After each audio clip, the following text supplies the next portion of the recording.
শিক্ষার্থী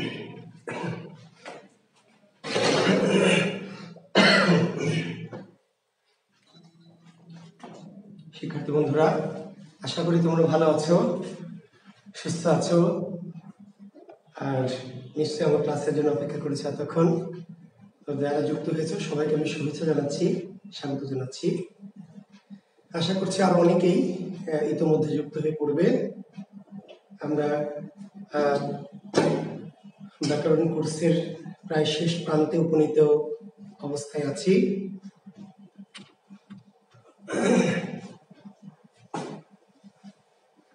কাজী মুমিনুল হাসান, আসসালামু আলাইকুম স্যার। ওয়ালাইকুম আসসালাম মুমিনুল। বাপ্পি, ওয়ালাইকুম আসসালাম বাবা বাপ্পি। মুনতাসির মামুন, আসসালামু আলাইকুম স্যার। ওয়ালাইকুম আসসালাম। হাসান শাহরিয়ার লিখন, এগুলো আমার নিয়মিত ছাত্র নাকি? হ্যাঁ, প্রতিদিন তোমাদের কাছে পাই। শাপলা খাতুন, ওয়ালাইকুম আসসালাম। শাপলা, ভালো আছি। আবু তালেব, আসসালামু আলাইকুম স্যার, কেমন আছেন? ভালো আছি আবু তালেব। তাহিদুর রহমান রাসেল, আসসালামু আলাইকুম গুরু। ওয়ালাইকুম আসসালাম রাসেল। হ্যাঁ, অনেক সুন্দর সুন্দর ভালো ভালো শিষ্য পেয়েছি, তাই না? প্রায় তাহিরের কাছাকাছি পৌঁছে গেছে, কি বলো? হ্যাঁ, তাহিরের ওয়াজ করে অনেক শিষ্য পেয়ে গেছে, আর আমি ক্লাস নিয়ে অনেক শিষ্য পেয়েছি। খাদিজা আক্তার, আসসালামু আলাইকুম স্যার। ওয়ালাইকুম আসসালাম খাদিজা। শামীম ইসলাম, সালাম জানাই গুরুর পদচরণে। শামীম ইসলাম, ধন্যবাদ শামীম, তোমার মতো শিষ্য পেয়ে আমি খুবই খুশি। ইতিহাস বিন হাসান সাইফ, আসসালামু আলাইকুম স্যার। ওয়ালাইকুম আসসালাম। সাব্বির তুষার, স্যার চলে আসলাম। হ্যাঁ তুষার, অবশ্যই তুমি তো আসবাই, নাহলে কেমনে ক্লাস হবে? নাজমিন নাহার, অনি স্যার অপেক্ষা করছিলাম। অনেক ধন্যবাদ সাব্বির তুষার। বসেন বসেন, চলে আসছে জি ফাতেমা আক্তার, ওয়ালাইকুম আসসালাম। নভেরা আহমেদ এরশাদ, স্যার আপনার সাথে আর মাত্র এক ক্লাস দেখা হয়, ভাবতে খারাপ লাগছে না। নিশ্চয়ই কপাল ভালো হলে আমরা সাহিত্যের কোর্স করবো ইনশাল্লাহ। আরমিন মনি, আসসালামু আলাইকুম স্যার, অপেক্ষায় ছিলাম স্যার। ফাতেমা, সাব্বির তুষার 100 স্যার। আচ্ছা আচ্ছা, ঠিক আছে, আমি তাহলে শুভকামনা পর্ব শেষ করতে চাচ্ছি, আর শুভকামনা বাড়াচ্ছি না। আমরা ক্লাস আজকে শেষ করব। স্বপ্নের ঠিকানা স্যার লেকচার কোর্স করতে চাই, লিটারেচার কোর্স, হ্যাঁ করাবো। মুক্তা বাড়ই, আসসালামু আলাইকুম স্যার। ইসলাম সৌরভ সরকার, হ্যাঁ ঠিক আছে, অনেক ঋণ তোমার আমার কাছে সৌরভ, তোমাদের কাছে আমার অনেক ঋণ। আমিও তোমাদের কাছ থেকে অনেক ভালোবাসা পেয়েছি। আমি আসলে অনেক ছোট মানুষ, অনেক ক্ষুদ্র একজন মানুষ, তাই না? হ্যাঁ, বিশেষ ক্যাডারের সবচেয়ে ছোট ক্যাডার আর কি, শিক্ষা ক্যাডার। তো তারপরে তোমাদের কাছ থেকে যে ভালোবাসা পেয়েছি, যেই সম্মান শ্রদ্ধা পেয়েছি বাবা, আমি অনেক কৃতজ্ঞ তোমাদের কাছে। রাশেদুল রাসেল, স্যার কেমন আছেন? ভালো আছি। হ্যাঁ বাবা, স্যার আজকে একটু আচ্ছা ঢেলে দিয়েন। হ্যাঁ আবু বকর, স্যার সাহিত্য হবে? হ্যাঁ ইনশাল্লাহ হবে, সাব্বির তুষার হবে, কথা হয়েছে ওদের সাথে, ওরা রাজি হয়েছে। তো ওরা শুধু বলছে যে স্যার কোর্সটা এই মানে এর পরে ওরা ঘোষণা করবে, 19 তারিখের পরে, এই পিরিয়ডটা শেষ হওয়ার পরে। আমি সবাইকে আপনাদের আশ্বস্ত করছি, জাকির বিসিএস এর সাথে আমার আজকে ফাইনালে আমি কথা বলেছি ওনাদের সাথে। ওনারা বলেছেন স্যার আপনার সাহিত্য কোর্সটি আমরা দিব, অবশ্যই ছাত্ররা করতে চাচ্ছে, আমরা করাবো, তবে ঘোষণাটা আসবে 19 তারিখ প্রিলিমিনারির পরে। আপনি কয়টা দিন একটু ধৈর্য ধরেন। হ্যাঁ, তা আমি সম্যক অর্থ সম্পূর্ণ, নিগার সুলতান মৌ, সম্যক শব্দ অর্থ সামগ্রিক ভাবে। এই বিষয়টি আমার সম্যক রূপে জানা আছে। সম্যক রূপে মানে সামগ্রিক ভাবে, পুরোপুরি, ঠিক আছে? ইব্রাহিম আদনান, আসসালামু আলাইকুম স্যার, আপনার বইটা আজকে হাতে পেলাম। হ্যাঁ ইব্রাহিম, ধন্যবাদ তোমাকে, তুমি আমার বইটা পেয়েছো, এই জন্য কৃতজ্ঞতা তোমার প্রতি। হ্যান্ড নোট ডেলিভারি আমি দেই না সাব্বির, ছাত্ররা হ্যান্ড নোট করে কেউ কেউ ডেলিভারি দিয়েছে অলরেডি। আর আমি আমার একটি বই হ্যান্ড নোট হিসাবেই এই বইটি রেফার করেছি, তোমরা অনেকে নিশ্চয় নিয়েছো। তো যারা নিয়েছো, বাকিরা তোমরা পারলে নিয়ে নিও। সাহিত্য হবে সাব্বির। জিয়াউদ্দিন আল মামুন, আসসালামু আলাইকুম স্যার। আলহামদুলিল্লাহ স্যার। হ্যাঁ, সাহিত্যের কোর্সটি নিশ্চিত করেছে আজকে, সাহিত্যের কোর্সটি আপনাদের আমরা করাবো এই চাকরির বিসিএস এর মাধ্যমেই। তো তার 19 তারিখ প্রিলিমিনারি পরীক্ষার পরে এই ব্যাপারে ঘোষণা দিবে, আপনারা একটু জাকির বিসিএস খেয়াল রাখবেন ইনশাল্লাহ। সাহিত্যের জন্য কিছু শীট দিব, জি সাহিত্যের কিছু পিডিএফ দিব সাব্বির তুষার, এবং সবার জন্য বলছি সাহিত্যের জন্য সাহিত্যের কিছু কোশ্চেন যেগুলো একটু এক্সেপশনাল, যেগুলো একটু ইউনিক, যেগুলো সব জায়গায় পাওয়া যাবে না, এমন কিছু বিষয় হ্যান্ডনোট আকারে পিডিএফ আকারে দিব ইনশাল্লাহ। সেই প্রত্যাশা আছে, সেই ব্যাপারে কাজ করছি।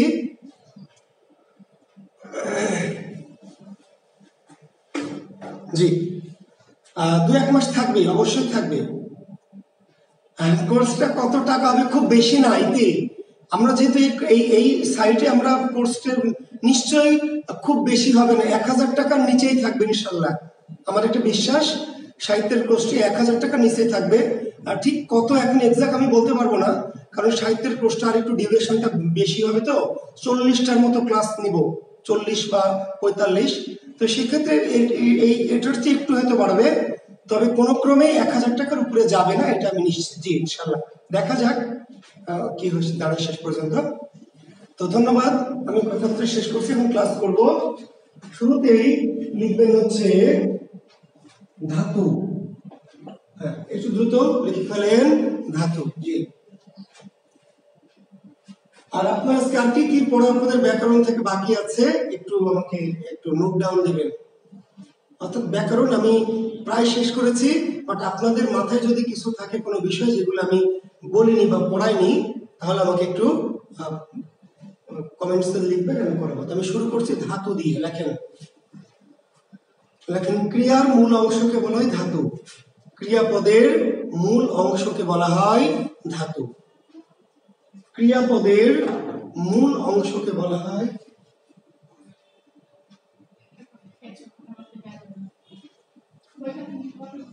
ক্রিয়াপদের মূল অংশকে বলা হয় ধাতু। জি ক্রিয়াপদের মূল, দেখেন একটা বিষয় যে খাওয়া এটা একটা কাজ, খাওয়া বা আমি খাই বা তিনি খান, ঠিক আছে, বা আমি খাবো বা তিনি খাবেন, এগুলি হচ্ছে ক্রিয়া। খাওয়া, খাই, খাবেন, তাই না? খাইয়াছি, খেয়েছিলাম, খাইয়াছিলাম, খাইতে থাকবো, এগুলিকে আমরা কি বলছি? ক্রিয়া। আর এই প্রত্যেকটা ক্রিয়ার খাওয়ার মূল খা, খাইয়ের মূল খা, খানের মূল খা, খাবর মূল খা, খাবেনের মূল খা। অর্থাৎ এই সকল ধাতুর মূল কি? খা। অর্থাৎ খা হচ্ছে এই সকল ক্রিয়ার মূল। এই খা থেকে খাওয়া, খা থেকে খাই, খা থেকে খান, খা থেকে খাবো, খা থেকে খাচ্ছি, খা থেকে খাচ্ছিস, খা থেকে খাচ্ছ। এই খা হচ্ছে ধাতু।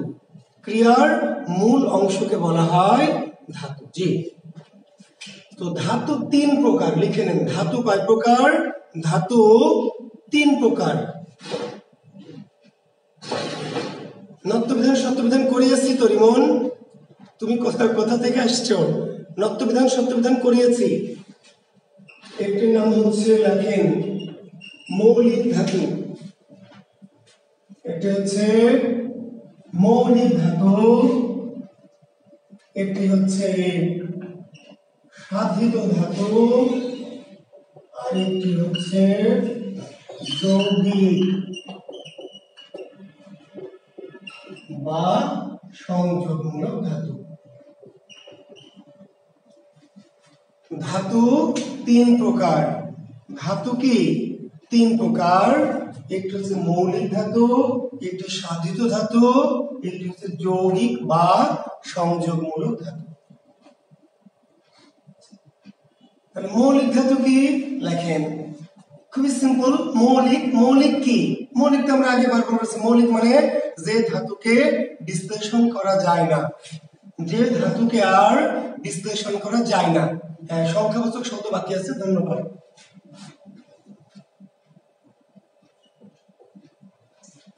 যে ধাতুকে আর বিশ্লেষণ করা যায় না, আর কি ভাঙা যায় না, তাকে বলা হয় মৌলিক ধাতু। যে ধাতুকে ভাঙা যায় না, বিশ্লেষণ করা যায় না, সেই ধাতুর নাম কি? মৌলিক ধাতু। জি মৌলিক ধাতু আবার 3 প্রকার। কয় প্রকার? 3 প্রকার। মৌলিক ধাতু তিন প্রকার। কি কি লিখে নেন? একটি হলো খাঁটি বাংলা মৌলিক ধাতু, একটি হচ্ছে তৎসম বা সংস্কৃত মৌলিক ধাতু, আর একটি হচ্ছে বিদেশি মৌলিক ধাতু।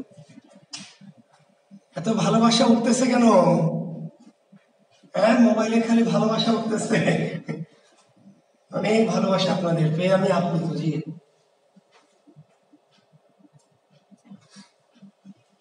আমরা বলছিলাম যে মৌলিক ধাতু তিন প্রকার। কয় প্রকার? তিন প্রকার। একটি হচ্ছে খাঁটি বাংলা মৌলিক ধাতু, একটি তৎসম বা সংস্কৃত মৌলিক ধাতু, আর একটি কি বিদেশি মৌলিক ধাতু। শিক্ষার্থী বন্ধুরা, ধাতু কিন্তু মোটামুটি গুরুত্বপূর্ণ, ঠিক আছে? তো প্রশ্নটা কেমন হবে? প্রশ্নটা এমন হবে, নিচের কোনটি খাঁটি বাংলা মৌলিক ধাতু? এত ভালোবাসা দিলে কেমনে পড়াবো বলেন? এত ভালোবাসা উঠলে কি পড়াবো না ভালোবাসার দিকে তাকিয়ে থাকবো? আচ্ছা, আবার শেষে দিয়ে একটু থামেন, হ্যাঁ, একটু পড়িয়ে শেষ করি। এত ভালোবাসা উঠলে তো আমি মানে আবেগে শিহরিত হয়ে যাচ্ছি, বুঝেন নাই? পড়াবো কেমনে? হ্যাঁ, পড়া তো ভুলে যাব ভাইরা আমার, আপুরা আমার। হ্যাঁ, এত ভালোবাসা উঠতে দেখে আমি পড়া ভুলে যাচ্ছি। হ্যাঁ, একটু পড়াই।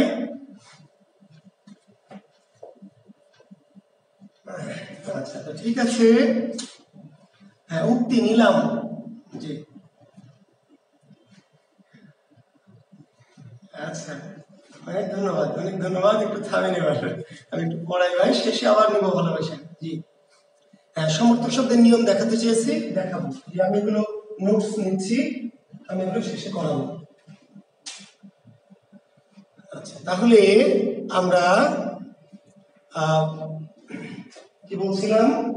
যে নিচের কোনটি খাঁটি বাংলা মৌলিক ধাতু, নিচের কোনটি তৎসম বা সংস্কৃত মৌলিক ধাতু, নিচের কোনটি বিদেশি মৌলিক ধাতু। শিক্ষার্থী বন্ধুরা, তাহলে দেখেন আমি কি সহজ করে পড়াচ্ছি।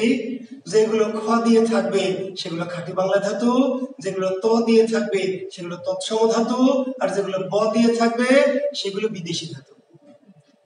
চিল্লায় কোন ঠিক কি না?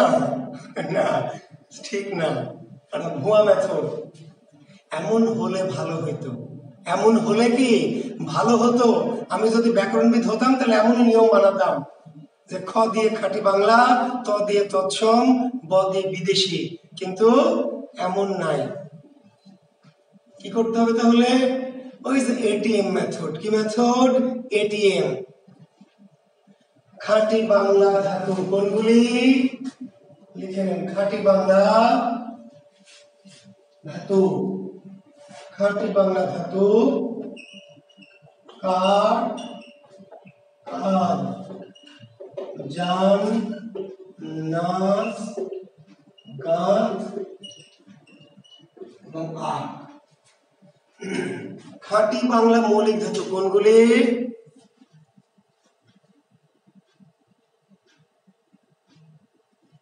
কাঠ, কাদ, জান, নাচ, গাঁথ এবং কি আখ।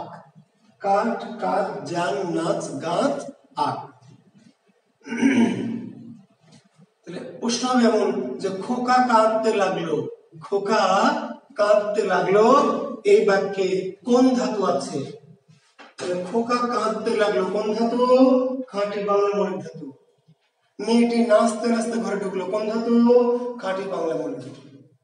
সে ছবি আঁকতে পারে কোন ধাতু? শুধু আসতে পারে আঁক কোন ধাতু, গাত কোন ধাতু, নাচ কোন ধাতু, কাদ কোন ধাতু, কিংবা এগুলো আবার কি করতে পারে? বাক্যে প্রয়োগ দিয়ে বলতে পারে যে বাক্যে কোন ধাতু আছে। ঠিক আছে, তাহলে মনে রাখবেন, কাঠ, কাঁদ, জান, নাচ, গাত, আঁক কোন ধাতু? খাঁটি বাংলা মৌলিক ধাতু। তৎসম বা সংস্কৃত ধাতু ক্রি, ধৃ, শ্রী, ভৃ। ক্রি, ধৃ, শ্রী, ভৃ, গম, গট, পট, স্থা, নস এবং দৃশ। কৃধৃ শ্রী ভৃ, কৃধৃ শ্রী ভৃ,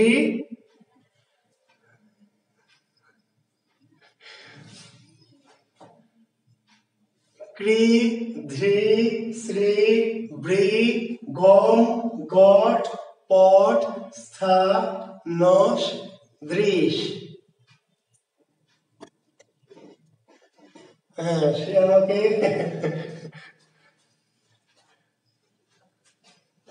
তাহলে ক্রি, ধৃ, শ্রী, বৃ, গম, গট, পট, স্থা, নস, দৃশ। কোন ধাতু? খাঁটি বাংলা মৌলিক, সরি, তৎসম বা সংস্কৃত ধাতু।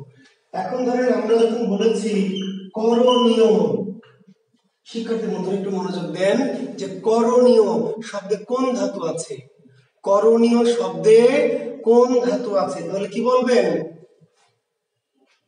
করণীয় ভাঙলে কি পাওয়া যায়? করযোগনীয়, তাই না? না, করযোগনীয় না, ক্রিযোগনীয়, ক্রি। তাহলে করণীয় কিন্তু কর ধাতু না, কি ধাতু? ক্রি ধাতু, তাহলে সংস্কৃত ধাতু ক্রি। যখন আমরা পড়েছিলাম দর্শনীয়, কোন ধাতু আছে? দৃশ, দৃশ। যখন আমরা বলেছিলাম গন্তব্য, গন্তব্য শব্দ কোন ধাতু আছে? মনে আছে? প্রত্যয় করেছিলাম, মনে নাই? গম, তাহলে গম যুক্ত, তাহলে গম, তৎসম বা সংস্কৃত ধাতু। নশ্বর করেছিলাম, নস যোগ বর, নস যোগ বর। স্মরণীয় আমরা ভেঙেছিলাম, স্মরণীয় শ্রীযোগ অনীয়, দর্শনীয় দৃশ্যযোগ অনীয়। তাহলে শুধু বলতে পারে ক্রি কোন ধাতু, দৃশ কোন ধাতু, স্থা কোন ধাতু, গঠ কোন ধাতু, পট কোন ধাতু, তাও বলতে পারে। অথবা কি করতে পারে? অথবা শব্দের আকারে দিতে হবে, করণীয় তো কোন ধাতু, দর্শনীয় তো কোন ধাতু, পালনীয় তো কোন ধাতু, গন্তব্যতে কোন ধাতু। তাহলে আর আরেকটি সহজ সিস্টেম আপনাদের একটু বোঝাই দেই, বলে দেই। আপনাদের এই ভালোবাসার রিয়াক্ট দেখে আমি কিন্তু সত্যি ইমোশনাল হয়ে যাচ্ছি, পড়াতে পারছি না। জি, আচ্ছা, তো আমরা সংস্কৃত কৃৎপ্রত্যয় একটু সহজ সূত্র বলে দিই। সংস্কৃত কৃৎপ্রত্যয় যে ধাতুগুলি পেয়েছি, সংস্কৃত কৃৎপ্রত্যয় যে ধাতুগুলি পেয়েছি সেগুলো কি? সংস্কৃত ধাতু। আর বাংলা কৃৎপ্রত্যয় আমরা করেছি, মনে আছে? বাংলা কৃৎপ্রত্যয়, তাহলে বাংলা কৃৎপ্রত্যয় যেগুলি পেয়েছি সেগুলি বাংলা ধাতু, আর সংস্কৃত কৃৎপ্রত্যয় যেগুলি পেয়েছি সেগুলি কি? সংস্কৃত ধাতু। আর মূলত এগুলি একটু মনে রাখবেন, তাহলে ভালো হবে। তাহলে বাংলা মনে রাখবেন, কাঠ, কাঁধ, জান, নাস, গাত, আগ। কাঠ, কাঁধ, জান, নাস, গাত, আগ। তো শুধু কি এগুলি বাংলা না, এগুলি মনে রাখবেন, এগুলি মনে রাখলে পরীক্ষা কমন পাবেন। তবে মনে রাখবেন এর বাইরেও খাঁটি বাংলা ধাতু আছে। কোনগুলি? ওই যে বাংলা কি কৃৎপ্রত্যয়, বাংলা কৃৎপ্রত্যয় আমরা যত মূল পেয়েছি সেই সবগুলি মূলই কি? খাঁটি বাংলা মৌলিক ধাতু। আবার এগুলি বলুন সংস্কৃত মৌলিক ধাতু, ক্রি, ধৃ, শ্রী, বৃ, গম, গট, পট, স্থা, নস, দৃশ। এগুলি সংস্কৃত মৌলিক ধাতু। তাহলে কি এগুলি শুধু সংস্কৃত মৌলিক ধাতু? না রে ভাই, সংস্কৃত কৃৎপ্রত্যয় আমরা যত মূল পেয়েছি সংস্কৃত কৃৎপ্রত্যয় পড়াতে গিয়ে এই সবগুলি কি? সংস্কৃত মৌলিক ধাতু। এবার একটু লিখবেন বিদেশি ধাতু। কি ধাতু? বিদেশি। অল্প কয়েকটি ধাতু আছে বিদেশি। বিদেশি মানে কি? বিশ্বের বিভিন্ন ভাষা থেকে যে সমস্ত ক্রিয়ামূল বা ধাতুগুলি আমরা বাংলায় গ্রহণ করেছি, ঠিক আছে? তো অল্প কিছু কি কি? আট, খাট, চেজ, জম, ঝুল, টান, টুট, ডর, ফির, সাপ, বিগড়, লটক, মচক। आठ खट चेत जम झूल टन टूट डर फिर सा बिगड़ लटक मसक। आठ खट चेत जम झूल टन टूट डर फिर सा बिगड़ लटक मसक। एक कयटा धातु? ठीक कि ना? सिल्लाई कौन ठीक कि ना जी?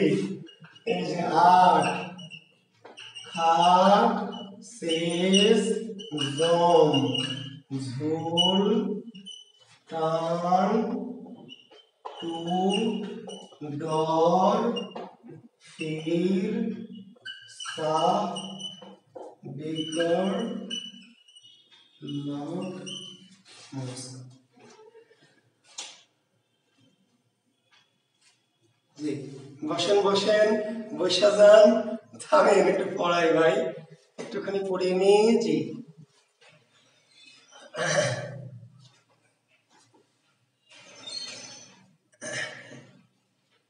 আট, খাট, চেস, জম, ঝুল, টান, টুট, ডর, ফির, চা, বিগড়, লটক, মসক। আমরা যেহেতু বিদেশীকৃত পড়িনি, বিদেশীকৃত আমাদের প্রত্যয় নাই, তো না থাকলেও কিছু বিদেশি ধাতু আমরা বাংলা ভাষায় ব্যবহার করি। তো এই ধাতুগুলি যদি আমি লিখে দিলাম, মনে রাখলে ইনশাল্লাহ বাংলাদেশের কোনো পরীক্ষায় এর বাইরে কোনো বিদেশি ধাতু আসবে না ইনশাল্লাহ। আট, খাট, চেস, জম, ঝুল, টান, টুট, ডর, ফির, চা, বিগড়, লট, মসক। লটক, মসক। তাহলে পরীক্ষায় লটক মসক কোন ধাতু, ডর কোন ধাতু, চেস কোন ধাতু, জম কোন ধাতু, টান কোন ধাতু। কিংবা বাক্যে দিবে, বাক্যে। কেমনে বাক্যে দিবে ভাইরা আমার? এইভাবে বাক্যে দিবে। এই যে মসক, বলবে আমার পা মস্কে গেল, আমার পা মস্কে গেল, এই বাক্যে কোন ধাতু আছে? তুলে যে মসক ধাতু, মসক, তাই না? পা মস্কে যায় না, মসক। লটক, ওকে ফাঁসিতে লটকাও, জঙ্গিদের ফাঁসিতে লটকানো হয়েছে, জঙ্গিদের ফাঁসিতে লটকানো হয়েছে, লটক। লটকা মানে তো জানেন তাই না? ঝোলানো। জি, আমার মেজাজ আর বিগড়িও না, আমার মেজাজ কিন্তু আর বিগড়িও না, কিংবা গাড়ির ইঞ্জিনটা বিগড়ে গেছে, বিগড়। চাহ তো বোঝেন, চাহ দেখা, চাহনি। জি, ছন্দলঙ্কার সাহিত্যের কোর্সে পড়াবো, রিমন সাহিত্যের কোর্সে পড়াবো। চা, ফির, ফিরে চাওয়া। ডর, ডর নিশ্চয় জানেন, ডর মানে ভয়। আমি কি ডরাই সখী ভিখারি রাঘবে, আমি কি ডরাই সখী ভিখারি রাঘবে, এই বাক্যে কোন ধাতু আছে? ডর। নো ডরাও, নো ডরাও, ডরাইও না। এই যে ডর বিদেশি ধাতু, এগুলো কিন্তু বাংলা ভাষার নয়। কোন ভাষার? এগুলি মূলত আরবি, ফার্সি, উর্দু, হিন্দি, এই সমস্ত ভাষার ধাতু, যেগুলো আমরা বাংলায় ব্যবহার করছি। ডর, টুট, বুঝলেন না? দিল টুট গায়ে, হিন্দি ভাষার সাথে যে টুট গায়ে, দিল টুট গায়ে, টুট। রবীন্দ্রনাথের অনেক কবিতা আছে, সহায় মোর না যেন টুটে, সাহস মোর না যেন টুটে। টান তো বোঝেন, টান বোঝেন না? টানা টানি। জি, আচ্ছা। ঝুল মানে ঝুলাঝুলি, জম মানে জমা, জমে যাওয়া। শেষ, আর শেষিও না বাপু, আর শেষিও না। সকালবেলা এত চেঁচাচ্ছ কেন? শেষ। খাট, আমি খাটে ঘুমাই, হবে? আমি খাটে ঘুমাই কোন ধাতু? আমি খাটে ঘুমাই কোন ধাতু? খাঁটি বাংলা ধাতু না বিদেশি ধাতু? এই যে খাট দেখে কিন্তু ঝাঁপ দিবেন বিদেশি ধাতু না রে ভাই, খাট বিদেশি ধাতু না। কেন খাট বিদেশি ধাতু না? আমি খাটে ঘুমাই, খাট একটু নাম, আমি খাটে ঘুমাই, আমি একটা খাট কিনবো, বুঝতে পারলেন? তাহলে এটা কিন্তু ওই খাট না। আমাদের খাট হওয়া লাগবে ক্রিয়া, ক্রিয়া, আর ওই খাট তো নাম। তাহলে তো ভিক্ষা করো না খেটে খাও, ভিক্ষা করো না খেটে খাও, খেটে খাও। সারাদিন বসে বসে খেলে হবে, একটু খেটেও খেতে হবে। তাহলে এটা হচ্ছে খাট। আট, আমি বাংলায় আট পেয়েছি, এটি কিন্তু ধাতু না। ধাতু কোনটা? এঁটে ধরো, তাই না? বাইকে যখন হিরোইনকে পিছনে নেবেন তখন কি বলবেন? বলবেন না যে এঁটে ধরো, যে এঁটে ধরো, এঁটে ধরা, এই যে এঁটে ক্রিয়া হতে হবে, এগুলি সংখ্যা হলে হবে না। তাহলে আট, খাট, চেচ, জম, ঝুল, টান, টুট, ডর, ফির, চা, বিগড়, লটক, মসক। কোন ধাতু? বিদেশি ধাতু। এবার তাহলে আমরা মৌলিক ধাতু শিখলাম, যে যে ধাতুকে ভাঙা যায় না, বিশ্লেষণ করা যায় না, সেটি মৌলিক ধাতু। মৌলিক ধাতু তিন প্রকার: খাঁটি বাংলা মৌলিক ধাতু, তৎসম বা সংস্কৃত মৌলিক ধাতু এবং বিদেশি মৌলিক ধাতু। জরুরি একটা ধাতু সাধিত ধাতু, লেখেন। মৌলিক ধাতুর সাথে আ যোগে গঠিত ধাতুকে বলা হয় সাধিত ধাতু। মৌলিক ধাতুর পরে আ যোগে আ আ মৌলিক ধাতুর সাথে যদি কি আ যোগে ধাতু গঠিত হয় সেই ধাতুর নাম সাধিত ধাতু। তো সাধিত ধাতু মৌলিক ধাতুর শেষে যদি আ যুক্ত করে ধাতু গঠিত হয় সেই ধাতুর নাম কি সাধিত ধাতু।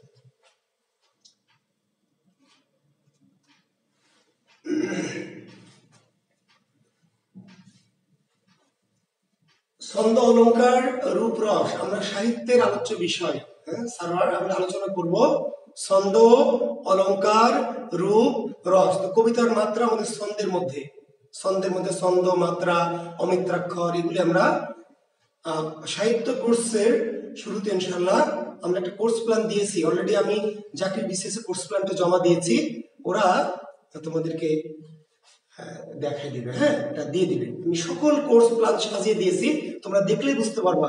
এমন কিছু নাই যে করাবো না, ইনশাআল্লাহ সকল কিছুই আমি প্ল্যান করে করে একটা কোর্স প্ল্যান তৈরি করেছি।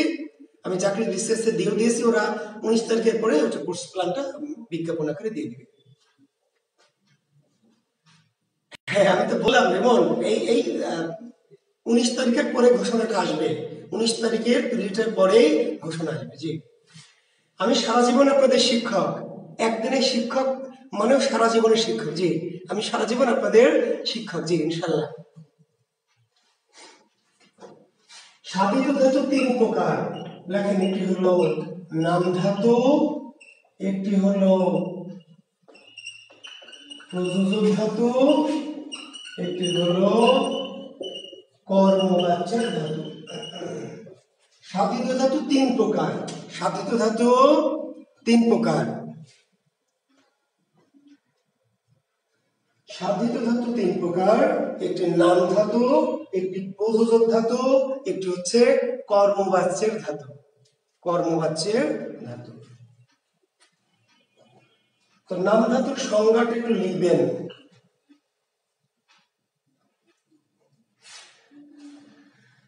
অনন্যাকরণ, থ্যাংক ইউ ফাতেমা আক্তার। হ্যাঁ আমি আসলে এত কমেন্টস করছেন, এত লাভ রিয়াক্ট দিচ্ছেন, আমি ক্লাসে একটু ইয়ে হয়ে যাচ্ছি, তো আমি একটু ক্লাস করাই। বিশেষ্য বিশেষণ বা ধনাত্মক অব্যয়ের সাথে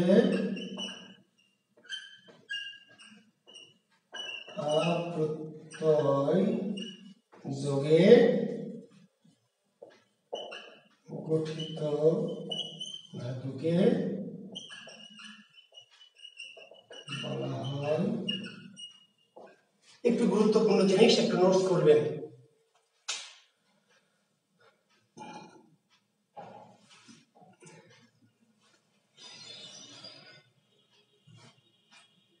বিশেষ্য বিশেষণ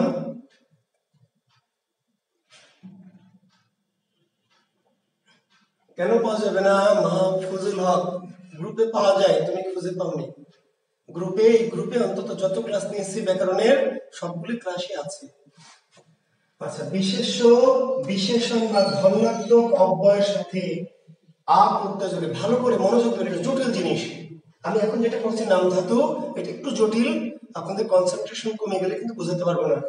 বিশেষ্য বিশেষণ বা ধনাত্মক অব্যয়ের সাথে প্রত্যয় যোগে গঠিত ধাতুকে বলা হয় নাম ধাতু। লিখে নেন, দ্রুত লিখে নেন।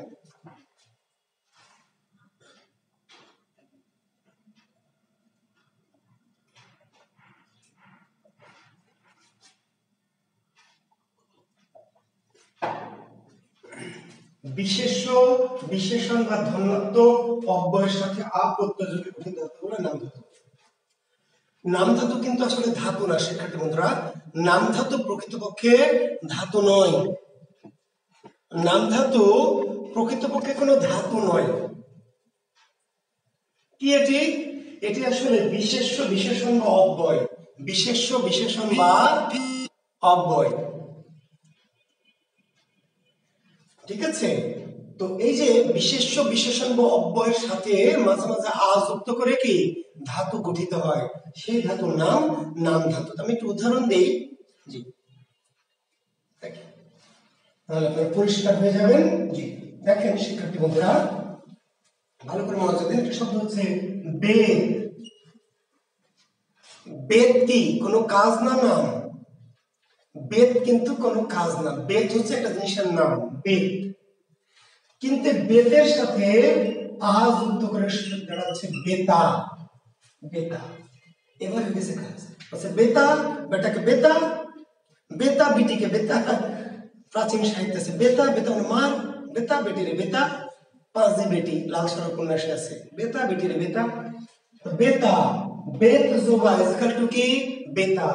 বেত ছিল একটা জিনিসের নাম, একটা জিনিসের নাম বেত, আর আ যুক্ত করে হয়ে গেল কি বেতা মানে মায়ের দেওয়া বা মারা। এটির নাম নাম ধাতু। নাম ধাতু মূলত ধাতু না, এটি নাম তথা বিশেষ্য বিশেষণ বা অব্যয়, কিন্তু এদের সাথে আ যুক্ত করে যদি কি ধাতু গঠন করা হয় তাহলে তার নাম হচ্ছে নাম ধাতু। একটি শব্দ হচ্ছে জাড়, যোগ আ। জাড় মানে শীত বা ঠান্ডা, জাড় মানে কি শীত বা ঠান্ডা। পদ্মা নদীর মাঝিতে আছে ইশ কি জাড়ের কুবির। হ্যাঁ, ইশ কি জাড় কুবির। জাড় মানে শীত ঠান্ডা, বিশেষ্য বা বিশেষণ। জাড়ের সাথে আ যুক্ত করে কি জাড়া। বলছে এবার খুব জাড়াবে, এবার খুব জাড়াবে। জাড়াবে মানে জাড় পড়া। জাড় মানে শীত বা ঠান্ডা, একটা বিশেষ্য বিশেষণ। আর জাড়া মানে কি জাড় পড়া। তাহলে হয়ে গেল ধাতুটির নাম ধাতু। একইভাবে বেদ যোগা বেতা, জাড় যোগা জাড়া, ধমক যোগ আ ইজকাল টু কি ধমকা। ঘুম যোগ আ ইজকাল টু ঘুমা। বেদ যোগা বেতা, জাড় যোগা জাড়া, ধমক যোগা ধমকা, ঘুম যোগা ঘুমা। আসলে এগুলি বিশেষ্য বা বিশেষণ। সে বিশেষ্য বা বিশেষণের সাথে আ যুক্ত করে যদি ধাতু বা ক্রিয়া গঠন করা হয় তাহলে সেই ধাতুকে বলা হলো নাম ধাতু। কি ধাতু? নাম ধাতু। আরেকটা জিনিসের সাথে আ যুক্ত করে নাম ধাতু হবে ধন্যাত্মক অব্যয়। ধন্যাত্মক কি অব্যয়। এখন শিক্ষার্থী বন্ধুরা, এই যে কর যোগ আ ইজিক্যাল টু করা, এটি কিন্তু আমার নাম ধাতু না। ধর যোগা ধরা, বল যোগা বলা, চল যোগা চলা, ওইগুলো কিন্তু নাম ধাতু না। নাম ধাতু মানে ক্রিয়া না, আসলে নাম তার সাথে আকার যুক্ত করে কে ধাতু। নামের সাথে বিশেষ্য বিশেষণ বা অব্যয়ের সাথে, তাহলে সেটি ধাতু। এখন ধরেন একটি শব্দ হচ্ছে ফোসফোস। এটি হলো ধন্যাত্মক অব্যয়। ধন্যাত্মক অব্যয় কি মনে আছে শিক্ষার্থী বন্ধুরা? ধন্যাত্মক অব্যয় বা অনুকার অব্যয় ফুসফুস, চকচক, মটমট, বনবন, সনসন। দ্বিরুক্তিবাচক অব্যয়গুলি মনে আছে? দ্বিরুক্তিবাচক অব্যয়গুলি হচ্ছে অনুকার অব্যয় বা ধন্যাত্মক অব্যয়। তাহলে ফুসফুস। অজগরটি ফুসফুস করছে, অজগরটি ফুসফুস করছে।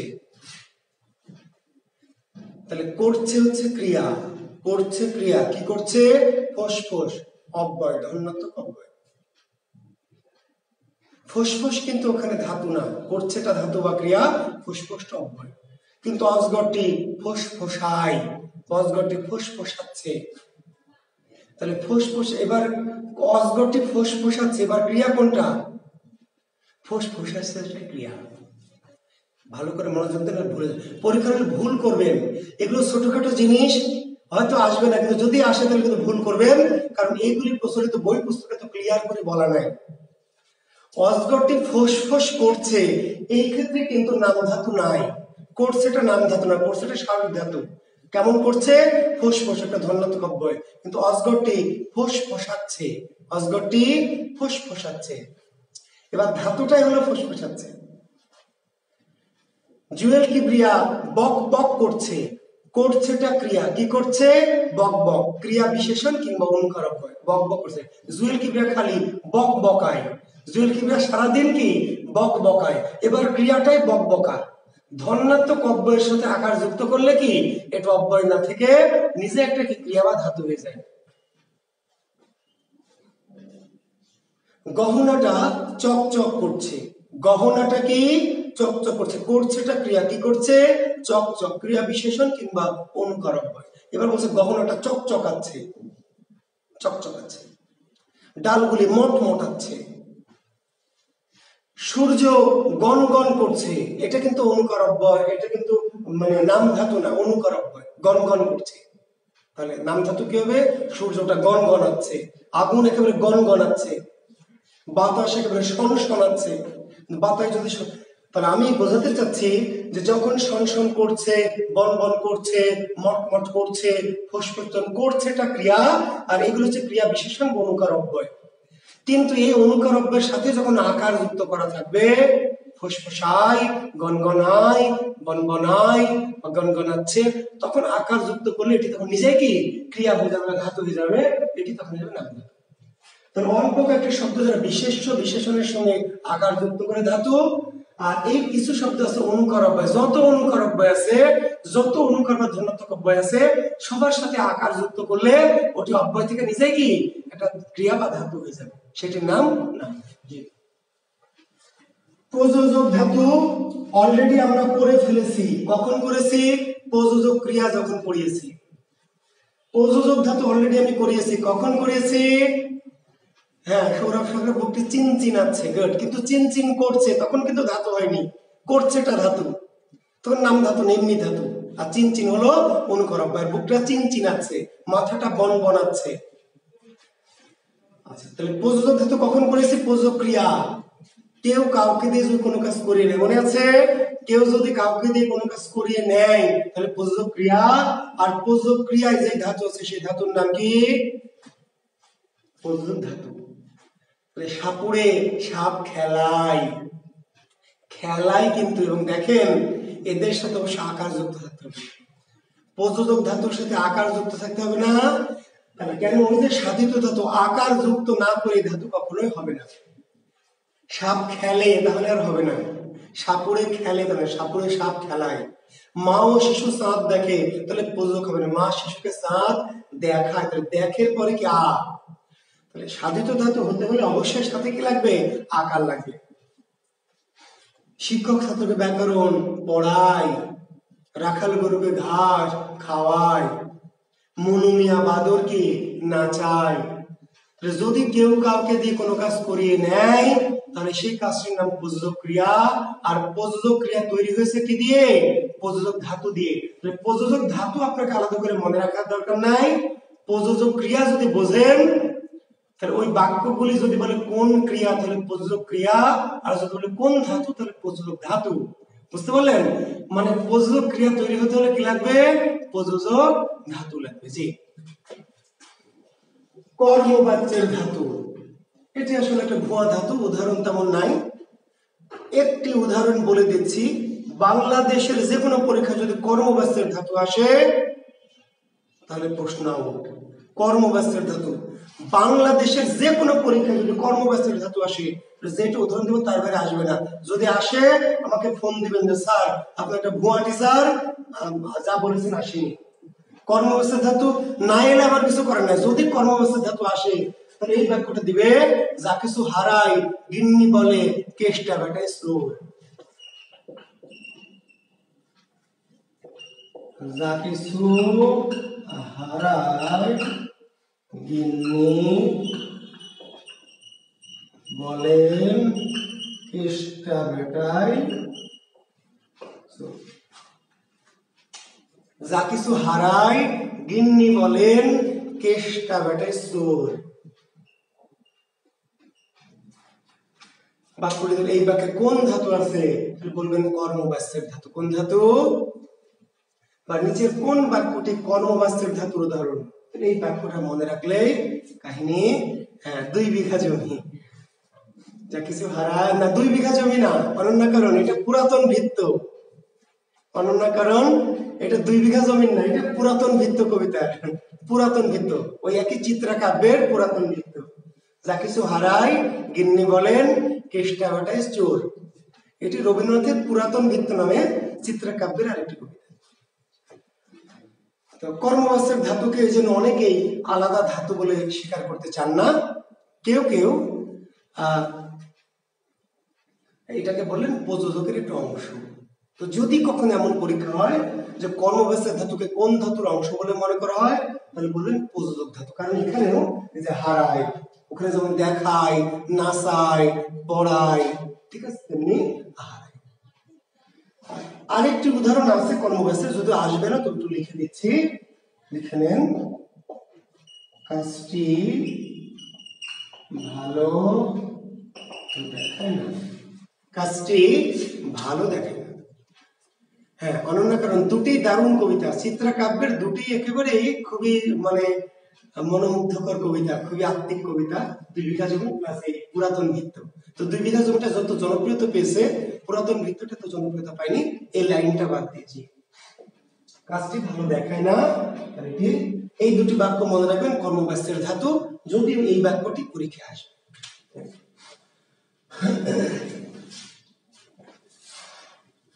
আর একটি ধাতু আমাদের বাকি আছে, দেখেন যৌগিক বা সংযোগমূলক ধাতু, মনে আছে তো? যৌগিক বাকি সংযোগমূলক ধাতু, যৌগিক বা সংযোগমূলক ধাতু, যৌগিক বা সংযোগমূলক ধাতু।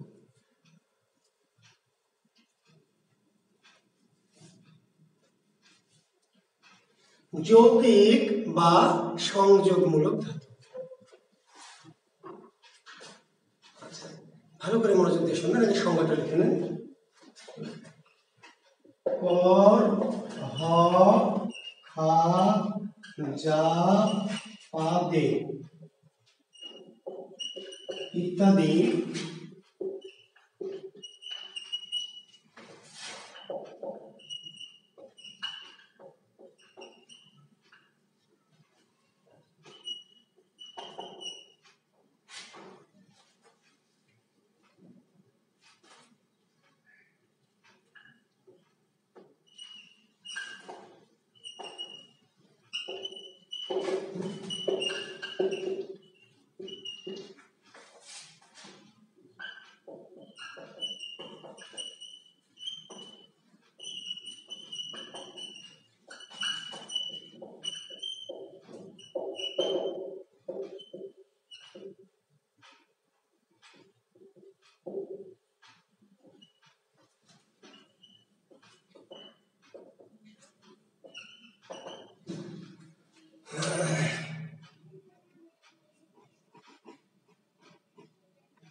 কর, হ, খা, যা, পা, দে।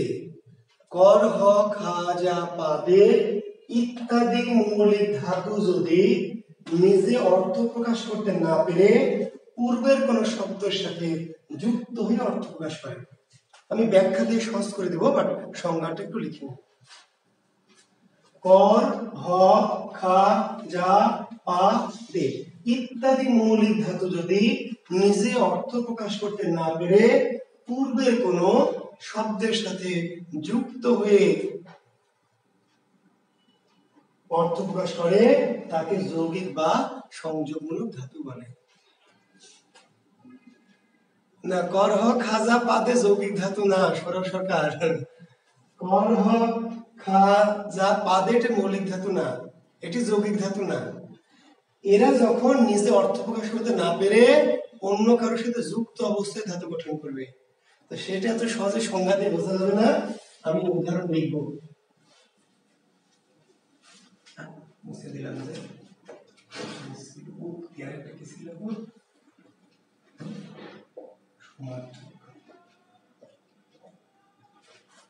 প্লিজ শিক্ষার্থী বন্ধুরা এবার একটু ব্যাখ্যাটা খেয়াল করেন। এটা হলো খা, এটা একটি ধাতু। খা একটি ধাতু বলেছি শুরুতে, মনে আছে? খা মানে খাওয়া, খা মানে কি? খা মনোযোগ দেন, খা মানে খাওয়া, ভাত খা, তাহলে খাটা ক্রিয়া, খা মানে খাওয়া, ভাত খা, তাহলে খা একটা আলাদা অর্থ খাওয়া, ভাত একটা আলাদা জিনিস। রুটি খা, কলা খা, বিস্কিট খা, খা মানে খাওয়া একটা আলাদা ক্রিয়া বা ধাতু, আর ভাত বা রুটি আলাদা। কিন্তু ঘুষ খা, ঘুষ খা, তাহলে এখানে খা মানে কি? খাওয়া, খা মানে খাওয়া কি না, খা মানে খাওয়া না, তাহলে এভাবে খায়ের অর্থ খাওয়া না। তাহলে এখানে ধাতু কোনটা? ঘুষ না, এই দুটো মিলে ঘুষ খা, এই দুটো মিলে একটা ধাতু। ভালো প্রশ্ন। খা মানে খাওয়া, যখন খা মানে খাওয়া তখন খা নিজে একটা ধাতু, কিন্তু কিছু কিছু জায়গায় খা নিজে নিজে অর্থ প্রকাশ করতে পারছে না। কি করছে তখন? তখন খা কি করছে? তার সামনের কারোর সাথে যুক্ত একটা আলাদা অর্থ প্রকাশ করছে একসাথে। এটির নাম হচ্ছে যৌগিক বা সংযমক ধাতু। ঘুষ খা, সুদ খা, সেক খা। খা অর্থ প্রকাশ করতে পারছে না, খা অর্থ প্রকাশ করতে কি পারছে না। তখন কি করবে এরা? এরা তখন এর সাথে যুক্ত হয়ে ধাতু গঠন করছে। পা, দেখেন কি শব্দ পা, ধাতু পা, পা মানে পাওয়া, পা মানে কি পাওয়া। তাহলে সাধারণ শব্দ হচ্ছে বই পা, আমি একটা বই পেয়েছি, বইটা কি পেয়েছি? কলম পেয়েছি, জামা পেয়েছি, টাকা পেয়েছি, উপহার পেয়েছি, তাহলে পেয়েছি, পেয়েছিটা ক্রিয়া, কি পেয়েছি? জামা, বই, টাকা। কিন্তু আমি ভয় পেয়েছি, ভয়। এবার আমি আসলে কিছু পাইনি, পাওয়ার কোনো ঘটনা এখানে ঘটেনি, তাহলে কোনো কাজ ঘটেনি, ঘটেছে ভয় পাওয়া। আমি তার মন পেয়েছি, আসলে কিছু পেয়েছি না। এখানে কোনো, আমি যখন বই পেয়েছি, পেয়েছি, কলম পেয়েছি, টাকা পেয়েছি, কিন্তু মন পেয়েছি, এখানে কোনো কিছু পাইনি, তাহলে এখানে কোনো কাজ হয়নি। কাজ হয়েছে একটা মন পাওয়া, কিন্তু পাওয়ার কোনো কাজ এখানে হয়নি।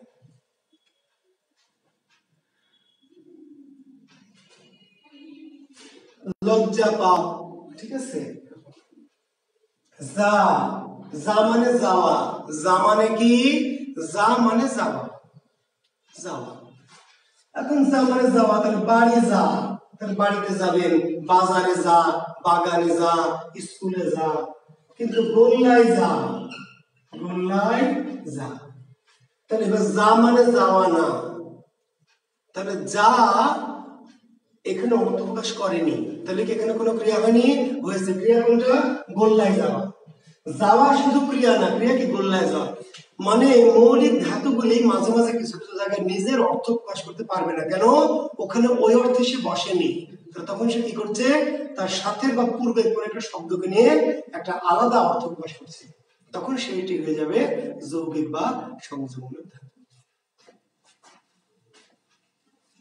দে, বললাম ভাত দে, হারামজাদা, নইলে মানচিত্র খাবো। দেখেন, শুনেন নাই? ভাত দে, ভাত দিব।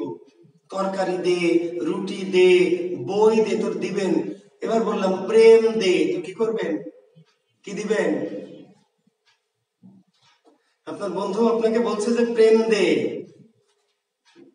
কি দিবেন? কি দিলে প্রেম দেওয়া হবে? কোনো কিছু দিলে প্রেম দেওয়া হবে না। ফুল দিলে ফুল দেওয়া হবে, সুমা দিলে সুমা দেওয়া হবে, কিন্তু প্রেম দেওয়া কোনো কিছুতে হবে না। আসলে প্রেম এখানে দেওয়ার কোনো ঘটনা ঘটবে না। বলে দেখ তোকে প্রেম দিলাম, আসলে প্রেম কোনো দেওয়ার ব্যাপার না, তাহলে এখানে কোনো কাজ হবে না। প্রেম দিলে দেওয়া কাজ হবে না, কি হবে? প্রেম দেওয়া কাজ হবে। বুঝতে পারলেন? জি, প্রেম রতন পাও, জি, এখানে কোনো কিছু সেটা পাওয়া যায় না। এই হচ্ছে আমাদের যৌগিক বা সংযোগমূলক ধাতু। লিখবেন এবার অজ্ঞাত মূল ধাতু। একটি বিশেষ ধাতুকে বলা হয় অজ্ঞাত মূল ধাতু। মন পেয়েছি, জি, এটি যৌগিক বা সংযোগমূলক ধাতু, কারণ আপনি মন আসলে পাননি, এখানে পাওয়ার ঘটনা ঘটেনি, কোনো কিছু পাননি। তাহলে কাজটা হচ্ছে মন পাওয়া, কিন্তু এটি কোনো পাওয়া না। শুধু পাওয়ার অর্থ বোঝালে এমনি ক্রিয়া, আর মন পাওয়া আসলে পাননি, কোনো কিছু পাননি, মন পেয়েছেন, এটা একটা ক্রিয়া। আলাদা অর্থটা যৌগিক, জি, আলাদা অর্থ, ওই অর্থটা না প্রকাশ করে কি অন্য অর্থ প্রকাশ করছে। জি, একটা ধাতুকে বলা হয়েছে অজ্ঞাত মূল ধাতু। কি ধাতু? অজ্ঞাত মূল ধাতু। সেটি হের, হের। হের অজ্ঞাত মূল ধাতু। পরীক্ষা প্রশ্ন হবে, বিশেষ করে অ্যাডমিশন ওয়ালারা যারা আছেন, অ্যাডমিশনের যদি কেউ থাকেন, প্রশ্ন হবে নিচের কোনটি অজ্ঞাত মূল ধাতু, নিচের কোনটি অজ্ঞাত মূল ধাতু। হের, হের মানে কি? দেখা, দেখা। হের অজ্ঞাত মূল মানে হের এই ধাতুটি আমরা বাংলা ভাষায় ব্যবহার করছি, কিন্তু এটি কি বাংলা নাকি তৎসম না বিদেশি, নাকি এর মূল নির্ণয় করা যায়নি? যেই ধাতুর মূল নির্ণয় করা যায়নি তার নাম কি অজ্ঞাত মূল। তো হের আপনি শুনেছেন, একই অপরূপ রূপে মা তোমার হেরেনু পল্লী জননী। একই অপরূপ রূপে মা তোমার হেরেনু পল্লী জননী। হেরেনু মানে দেখিনু, হের মানে দেখা। কাটা হেরি ক্ষান্ত কেন কমল তুলিতে, দুঃখ বিনা সুখ লাভ হয় কি মোহিতে। কাটা হেরি, হেরি মানে দেখে, কাটা দেখে কি কেউ ক্ষান্ত হয় কমল তুলতে? হের, হ্যাঁ, 9-10 বইতে আছে হের ওই দুয়ারে দাঁড়ায় ভিক্ষুক। হের মানে দেখো, দেখা। কি ধাতু হের? অজ্ঞাত মূল ধাতু, অজ্ঞাত মূল ধাতু। জি হ্যাঁ, ইনশাল্লাহ ঢাকায় গেলে আপনাদের অপরাজিতে চা খাবো ইনশাল্লাহ। জি ঢাকায় তো যাই অনেক সময় অফিসিয়াল কাজে বা কখনো কোনো ব্যক্তিগত কাজে। এবার ঢাকায় গেলে আমি আপনাদের গ্রুপে নক করে যাব, ঠিক আছে? আপনাদের যারা থাকবেন সবার সাথে অপরাজিতায় বসে বা টিএসসিতে বসে ইনশাল্লাহ চা খাবো ইনশাল্লাহ। একটি ধাতুকে বলা হয় হিন্দি ধাতু। কি ধাতু? হিন্দি ধাতু। মাগ, হিন্দি ধাতু মাগ, মাগ যেটা আসলে হিন্দিতে মাং, দেখবেন বলছে দিল মাঙ্গে মোর, হিন্দিতে বলে না দিল মাঙ্গে মোর, এটি বাংলায় হয়েছে মাগ মানে চাওয়া। ভিক্ষা মেগো না, বা সে ভিক্ষা মেগে খায়। রবীন্দ্রনাথের 2 বিঘা জমিতে আছে শুধু 2টি আম, ভিখ মাগি মহাশয়। শুধু 2টি আম, তার ভিখ মাগি মহাশয়। মাগি মানে কি? চাই, চাই। হিন্দি ধাতু। লেখেন অসম্পূর্ণ ধাতু। কি ধাতু? এবার লিখবেন অসম্পূর্ণ ধাতু। এই প্রশ্নগুলি সাধারণত অ্যাডমিশন, হ্যাঁ গুড, তবে শুভ আশিস মাগে বা মাগি, হ্যাঁ মাগে বা মাগি শব্দটি চাওয়া অর্থে, হিন্দি ভাষার শব্দ, বাংলায় আমরা চাওয়া অর্থে ব্যবহার। অসম্পূর্ণ ধাতু, আমি আরো বলছি এগুলো সাধারণত বিশেষ পরীক্ষায় প্রশ্নগুলি কম হয়। তো কম হয় মানে হতেও পারে, বলা যাবে না। তো বিশেষে যেহেতু সাহিত্যের প্রশ্ন একটু কম হয় বিধায় তো অ্যাডমিশন টেস্ট বা এই ধরনের পরীক্ষা কখনো কখনো আসে। অসম্পূর্ণ ধাতু 6টি আছে। আ, আস, ন, ব, থা। আ, আস, ন, ব, থা। আ, আস, ন, ব, থা। অসম্পূর্ণ ধাতু আ, আজ, ন, ব। তো এই ধাতুগুলির ব্যবহার আধুনিক বাংলায় নাই, আধুনিক বাংলায় নাই। এটি চর্যাপদের বাংলায়, শ্রীকৃষ্ণ কীর্তনের বাংলায়, মঙ্গল কাব্যের বাংলায় আছে। আধুনিক যুগে এর প্রয়োগ নাই। তো প্রয়োগ না থাকলেও বাংলা মানে তো শুধু আধুনিক বাংলা না, প্রাচীন মধ্যযুগের বাংলা মিলেও বাংলা। তো কখনো কখনো আসতে পারে যে নিচের কোনটি অসম্পূর্ণ ধাতু, বা বট কোন ধাতু, আস কোন ধাতু, আ কোন ধাতু। এর মধ্যে এই আয়ের ব্যবহার এখন একটু আছে, অল্প স্বল্প গ্রাম দেশে আছে আ ধাতু হিসাবে। বলছে আ আ আ আ আ আভুর, আ আ আ সই সই সই সই সই সই, আ আ আ। আসলে আয় আয় আয় বা আশ আশ আশ সংক্ষিপ্ত রূপে বলা হচ্ছে আ। অসম্পূর্ণ ধাতু মানে একটা ধাতু, একটা বড় ধাতু ছিল, সেটাকে কি করা হয়েছে একটু শর্টকাট করে ব্যবহার করা হয়। তো এই আ, এই অসম্পূর্ণ ধাতুটির প্রয়োগ এখনো প্রাচীন মানে আমাদের গ্রাম অঞ্চলে আধুনিক বাংলাতেও আছে। আর এই ধাতুগুলির প্রয়োগ আধুনিক বাংলায় নাই, প্রাচীন মধ্যযুগের বা চর্যাপদের বাংলায় আছে। একটু মনে রাখবেন যে আ, আস, ন, বর, থা। কি ধাতু? অসম্পূর্ণ ধাতু ইনশাআল্লাহ। তো ধাতু নিয়ে আমার আলোচনা শেষ।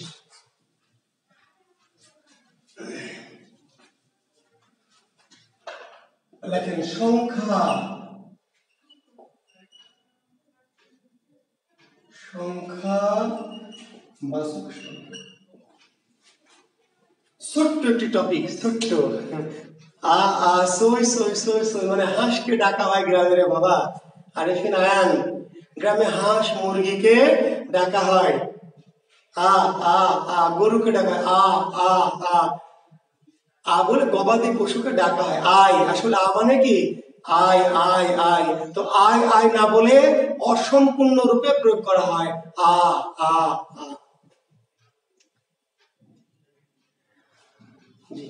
তো সংখ্যাবাচক শব্দ একটু শর্টকাট ছোট্ট টপিক, আমি অল্প সময় শেষ করে। দেখেন 1 2 3 4 9 15 18 27 29 34, এগুলোর নাম সংখ্যা। এগুলোর নাম কি? সংখ্যা। জি,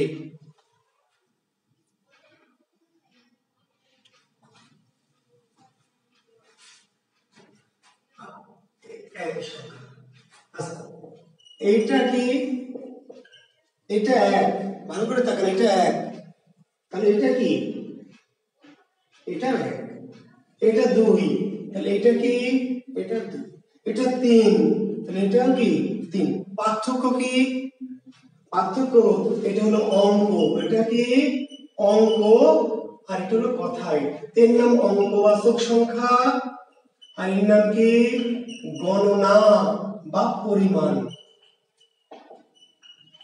শিক্ষার্থী বন্ধুরা, খুবই সিম্পল জিনিস, খুবই সিম্পল বিষয়, যে যখন আমি কোনো অঙ্কে লিখবো সেটির নাম অঙ্কবাচক সংখ্যা, আর ওইটাকে যখন কথায় লিখবো, কি লিখবো? কথায় লিখবো, বানান করে লিখবো, সেটি হলো গণনা বা পরিমাণ। তো এই যে দেখেন 1 10 5 15, আর এটা হলো অঙ্কবাচক, আর এটাকে লিখলাম কি? 15, গণনাবাচক। এই যে 2 10 7 27 অঙ্কবাচক সংখ্যা, আর এটাকে লিখলাম কি? 27। খুবই সিম্পল জিনিস, অর্থাৎ অঙ্কে লেখা হলে অঙ্কবাচক, বুঝতে পারলেন? আর এটাকে যদি কি বানান করে লেখা, তাহলে গণনা বা পরিমাণ, গণনা বা পরিমাণ। আবার এই এককে বলা হয় কি? এককে বলা হয় প্রথম, দুইকে বলা হয় দ্বিতীয়, তিনকে বলা হয় তৃতীয়। এর নাম সিরিয়াল। এর নাম কি? Serial, serial. যখন একটা পরীক্ষা নিব, তখন একজনকে বলছি প্রথম, একজনকে বলছি দ্বিতীয়, একজনকে বলছি তৃতীয়, একজনকে বলছি চতুর্থ, পঞ্চম। এটা সিরিয়াল। আসলে একেরই নাম প্রথম, দুইয়ের নাম দ্বিতীয়, তিনের নাম তৃতীয়, এর নাম হচ্ছে সিরিয়াল। সিরিয়ালের বাংলা হচ্ছে ক্রম। সিরিয়ালের বাংলা কি? ক্রম, ক্রম। সিরিয়ালের বাংলা ক্রম।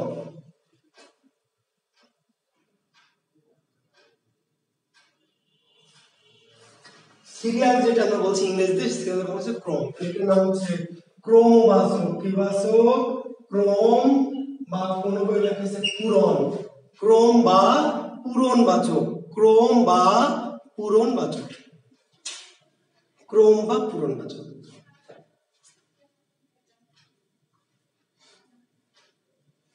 তাহলে এই যে 15, শিক্ষার্থী বন্ধুরা আপনাদের কাছে প্রশ্ন, 15 এর ক্রমবাচক কি বলেন? 15 এর ক্রমবাচক কি?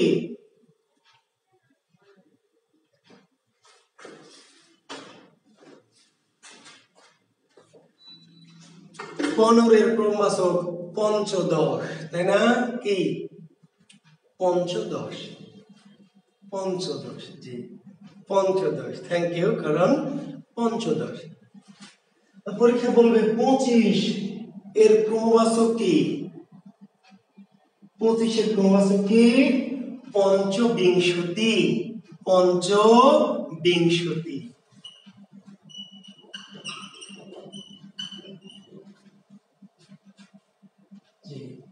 29 এর ক্রমবাচক কি? 29 এর ক্রমবাচক কি?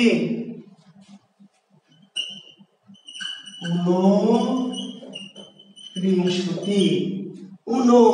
29। তাহলে 30 এর কি? 30 এর হলো 63।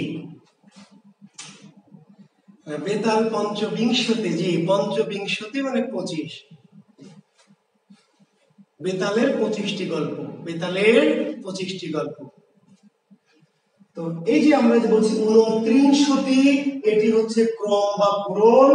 যখন 2-29 তখন এটি অঙ্কবাচক, আর এইটাকে যখন বানান করে লিখছি 29, এর নাম গণনা বা পূরণ, গণনা বা পরিমাণ। তিনটি জিনিস সিম্পলি একবার বুঝে নেন। যখন আমি অঙ্কে লিখবো, কিসে লিখবো? অঙ্কে লিখবো, এর নাম অঙ্কবাচক সংখ্যা। ওইটাকে যখন বানান করে বা কথায় লিখবো তখন এটি গণনা বা পরিমাণ। আর যখন একটু সিরিয়াল করে লিখবো এটি ক্রম বা পূরণ। আর আরেকটা শর্টকাট মেথড, জটিল শব্দটা ক্রম বা পূরণ, যেটা জটিল সংখ্যা জটিল সেটা ক্রম বা পূরণ। আর এই দুটো তো পানির মতো সহজ, অঙ্কে লেখা কথায় লেখা, অঙ্কে লেখা কথায় লেখা। জি ঠিক আছে। তাহলে এই যে বললাম যে 2-22 কি জাতীয় সংখ্যা? অঙ্কবাচক, অঙ্কবাচক। এটাকে বানান করে লিখলাম 22, তাহলে গণনা বা পরিমাণ। আর এটাকে যদি ক্রম নেই তাহলে জটিল আকার লিখতে হবে, জটিল টাইপের যে সংখ্যা সেটা হচ্ছে ক্রম বা পূরণ, জটিল টাইপের। আর এই দুইটাতে একটা অঙ্কের একটা কথা, তো জানলে শেষ। তাহলে 22 এর ক্রমবাচক কি বা পূরণবাচক? দা বিংশতি, 21 একবিংশতি, 22 দা বিংশতি, 23 ত্রয়োবিংশতি, 24 চতুর্বিংশতি, 25 পঞ্চবিংশতি, 26 ষড়বিংশতি, 27 সপ্তবিংশতি, 28 অষ্টবিংশতি, 29 ঊনত্রিংশতি, 30 ত্রিংশতি। আবার 31 একত্রিংশতি, দ্বাত্রিংশতি, ত্রয়োত্রিংশতি, চতুস্ত্রিংশতি, পঞ্চত্রিংশতি, ষড়ত্রিংশতি, সপ্তত্রিংশতি, অষ্টত্রিংশতি। তারপরে 39, এইটা হলো অঙ্কে 3-39 অঙ্কে। এইটাকে বানান করে লিখলাম 39, এটা গণনা বা পরিমাণ, গণনা বা পরিমাণ। আর এর ক্রমবাচক কি? লেখেন দেখি, কোন মাল আছেন নাকি? 39 এর ক্রমবাচক, 39 এর ক্রমবাচক 69। কে 69 বা রিংশতি, 69। 39 এর ক্রমবাচক কি? 69। তাহলে 40 কি? 40 70। তারপর আবার হ্যাঁ গুড, অনন্যা করেন 69। থ্যাংক ইউ আপনাকে, আপনি ঠিক লিখেছেন 69 বা 69। তারপর আবার 1-চত্বরিংশতি, দ্বা-চত্বরিংশতি, ত্রয়-চত্বরিংশতি, চতুর্-চত্বরিংশতি, পঞ্চ-চত্বরিংশতি, এইভাবে চলতে থাকবে। আপনাদের অত দূরে যাওয়ার দরকার নাই, যে অত দূরে যাওয়ার দরকার নেই, মোটামুটি 30 পর্যন্ত বা 34-40 পর্যন্ত একটু মনে রাখবেন। আর আবার বলছে অঙ্কে লিখলে অঙ্কবাচক, এটাকে বানান করে বা কথায় লিখলে গণনা বা পরিমাণ, আর এটাকে সিরিয়াল করে লিখলে ক্রম বা পূরণ। ছোট বাচ্চাদের বইয়ে ক্রম বা পূরণ দেওয়া আছে, ছোট বাচ্চাদের বইয়ে 2-3 এর বই দেখবেন এখানে ক্রম বা পূরণ গুলি দেওয়া আছে। জি। আর সংখ্যা কয় ধরনের? সংখ্যা 4 ধরনের। সংখ্যা কয় ধরনের? সংখ্যা 4 ধরনের। একটা অঙ্কবাচক, একটা গণনা বা পরিমাণ, ক্রম বা পূরণ, আর একটা কি তারিখ, তারিখবাচক, তারিখবাচক।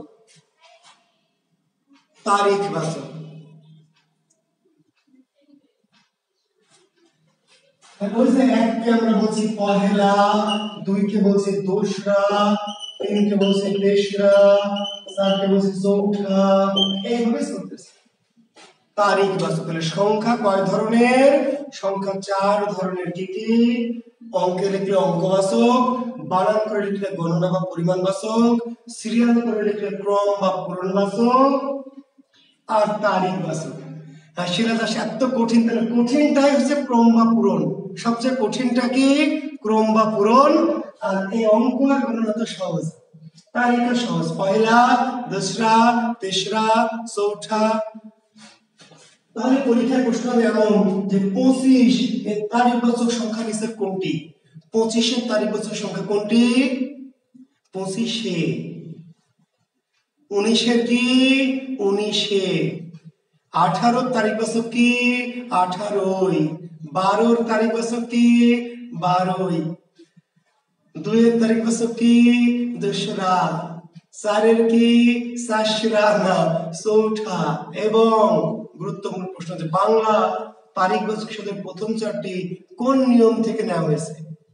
বাংলা তারিখবাচক শব্দের প্রথম যে 4টি, পহেলা, দসরা, তেসরা, চৌঠা, হিন্দি নিয়ম থেকে। হিন্দি বাংলা ভাষার যে প্রথম 4টি তারিখবাচক শব্দ আমরা বলি, বাংলা ভাষার শব্দ না, হিন্দি ভাষা থেকে ধার করা হয়েছে। জি, তাহলে বাংলা তারিখবাচক শব্দের প্রথম 4টি কোন নিয়মে সাধিত বা কোন নিয়ম থেকে গৃহীত বা কোন ভাষা থেকে নেওয়া হয়েছে? তার উত্তর হচ্ছে হিন্দি। পহেলা, দসরা, তেসরা, চৌঠা। আর বাকিগুলি বাংলার নিজস্ব। বাকিগুলি বাংলার নিজস্ব। জি।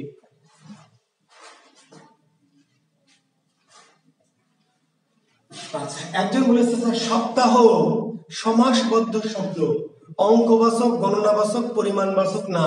সপ্তাহ, কেউ যদি লেখেন মাস, কেউ যদি লেখেন বছর, এগুলো গণনাবাচক, এই সংখ্যাবাচকের মধ্যে না। সপ্তাহ কি বাচক শব্দ? সমাস সাধিত শব্দ। 7 দিনের সমাহার, তার নাম সপ্তাহ। জি, সপ্তাহের সমাহার।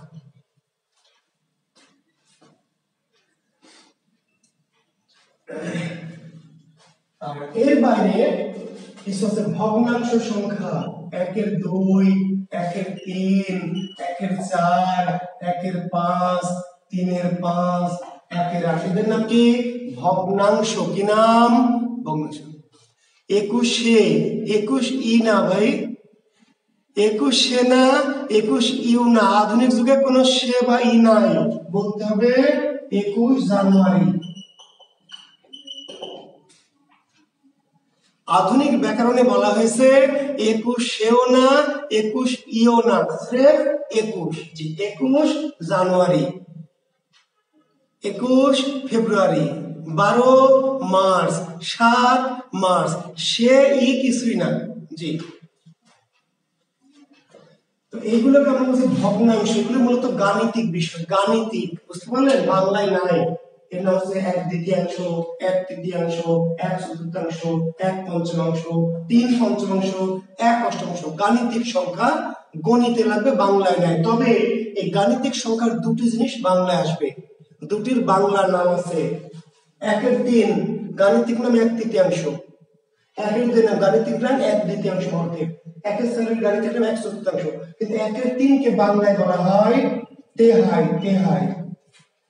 1-এর 3 কে বাংলায় বলা হয় তেহাই।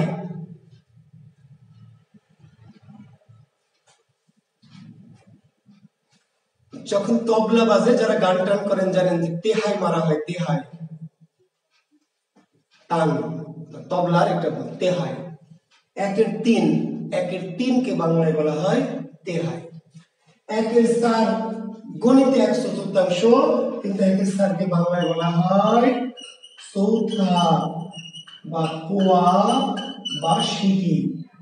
চৌথা বা পোয়া বা 1-এর 4 কে কি বলা হয়? চৌথা বা পোয়া বা সিকি। সিকি।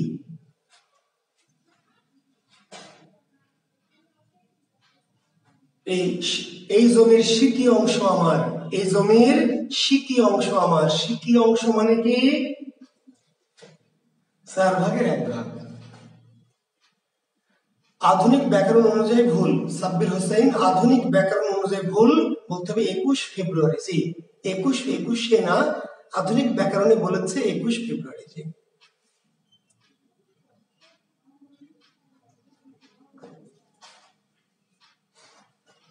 তাহলে 1-এর 3 কে বলা হয় তেহাই, 1-এর 4 কে বলা হয় চৌথা বা পোয়া বা সিকি। আর আচ্ছা, 3-এর 4 একে বলা হয় পৌনে। কি বলা হয়? পৌনে। 3-এর 4 কে বলা হয় কি? পৌনে। পৌনে। জি, এই যে ফাতেমা আক্তার, আপনার উত্তর আমি দিচ্ছি, আপনি প্রশ্ন করার আগেই। 3-এর 4 কে বলা হয় পৌনে।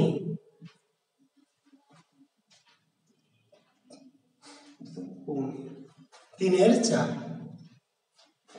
আর পূর্ণ plus soya is equal to পূর্ণ প্লাস পোয়া ইজ ইকুয়াল টু সোয়া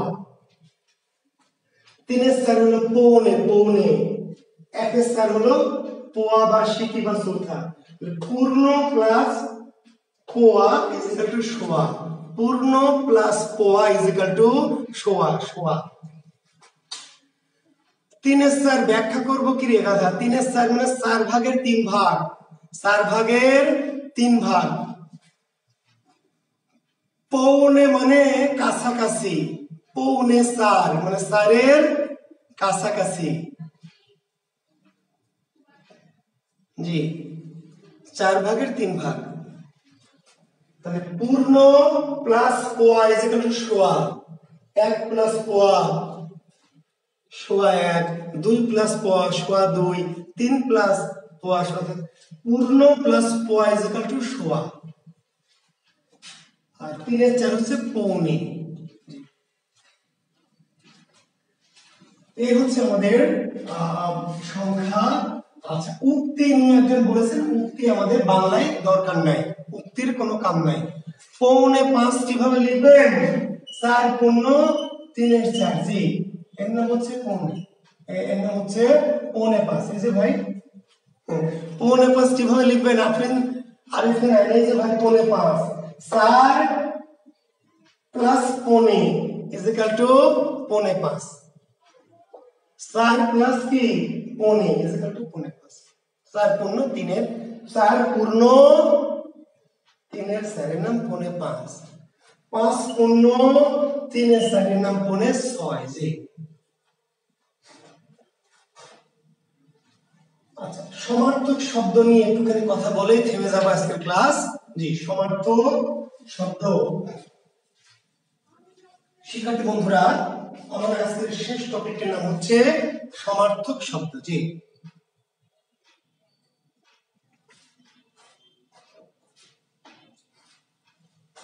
জি পৌনে সোয়া ঘড়ির কাঁটা কিভাবে হয়েছে দেখবেন 4 ভাগের 1 ভাগ সোয়া আর 4 ভাগের 3 ভাগ তাহলে পৌনে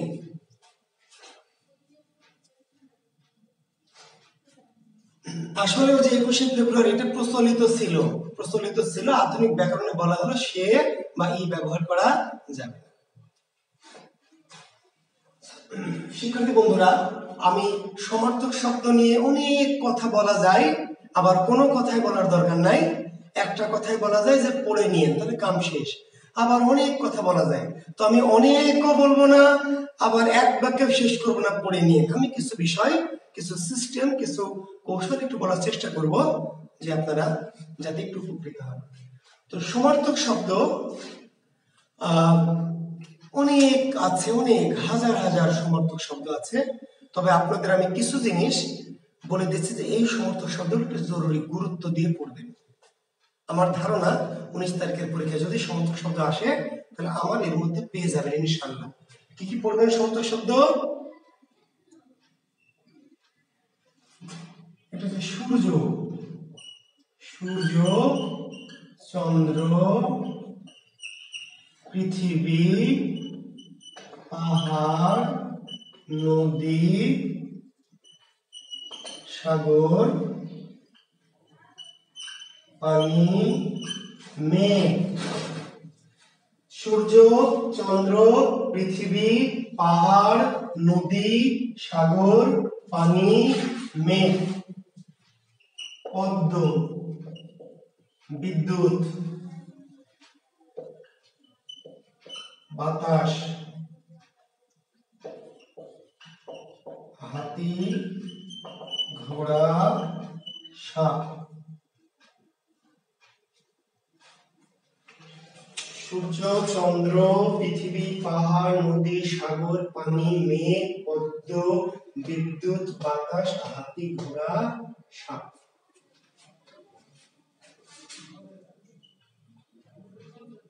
আগুন মেঘ এই সমর্থক শব্দগুলি ভালো করে পড়বেন জি হ্যাঁ কাক এবং কোকিল কখনো কখনো লাগে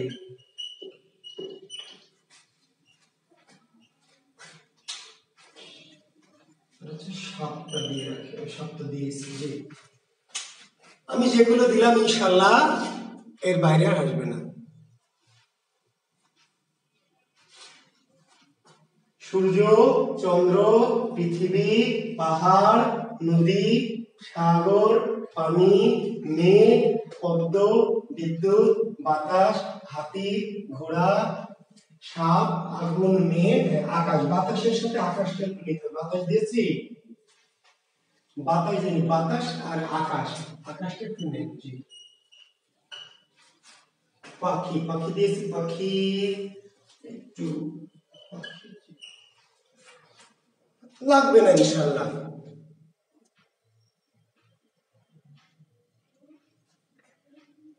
হ্যাঁ, আসলে পৃথিবীর নিয়ম এটাই, ট্রেন কাছাকাছি চলে আসলে নেমে যেতেই হবে, যতই ট্রেনের উপর মায়া হোক, পাশের যাত্রীর উপর মায়া হোক, তাই না?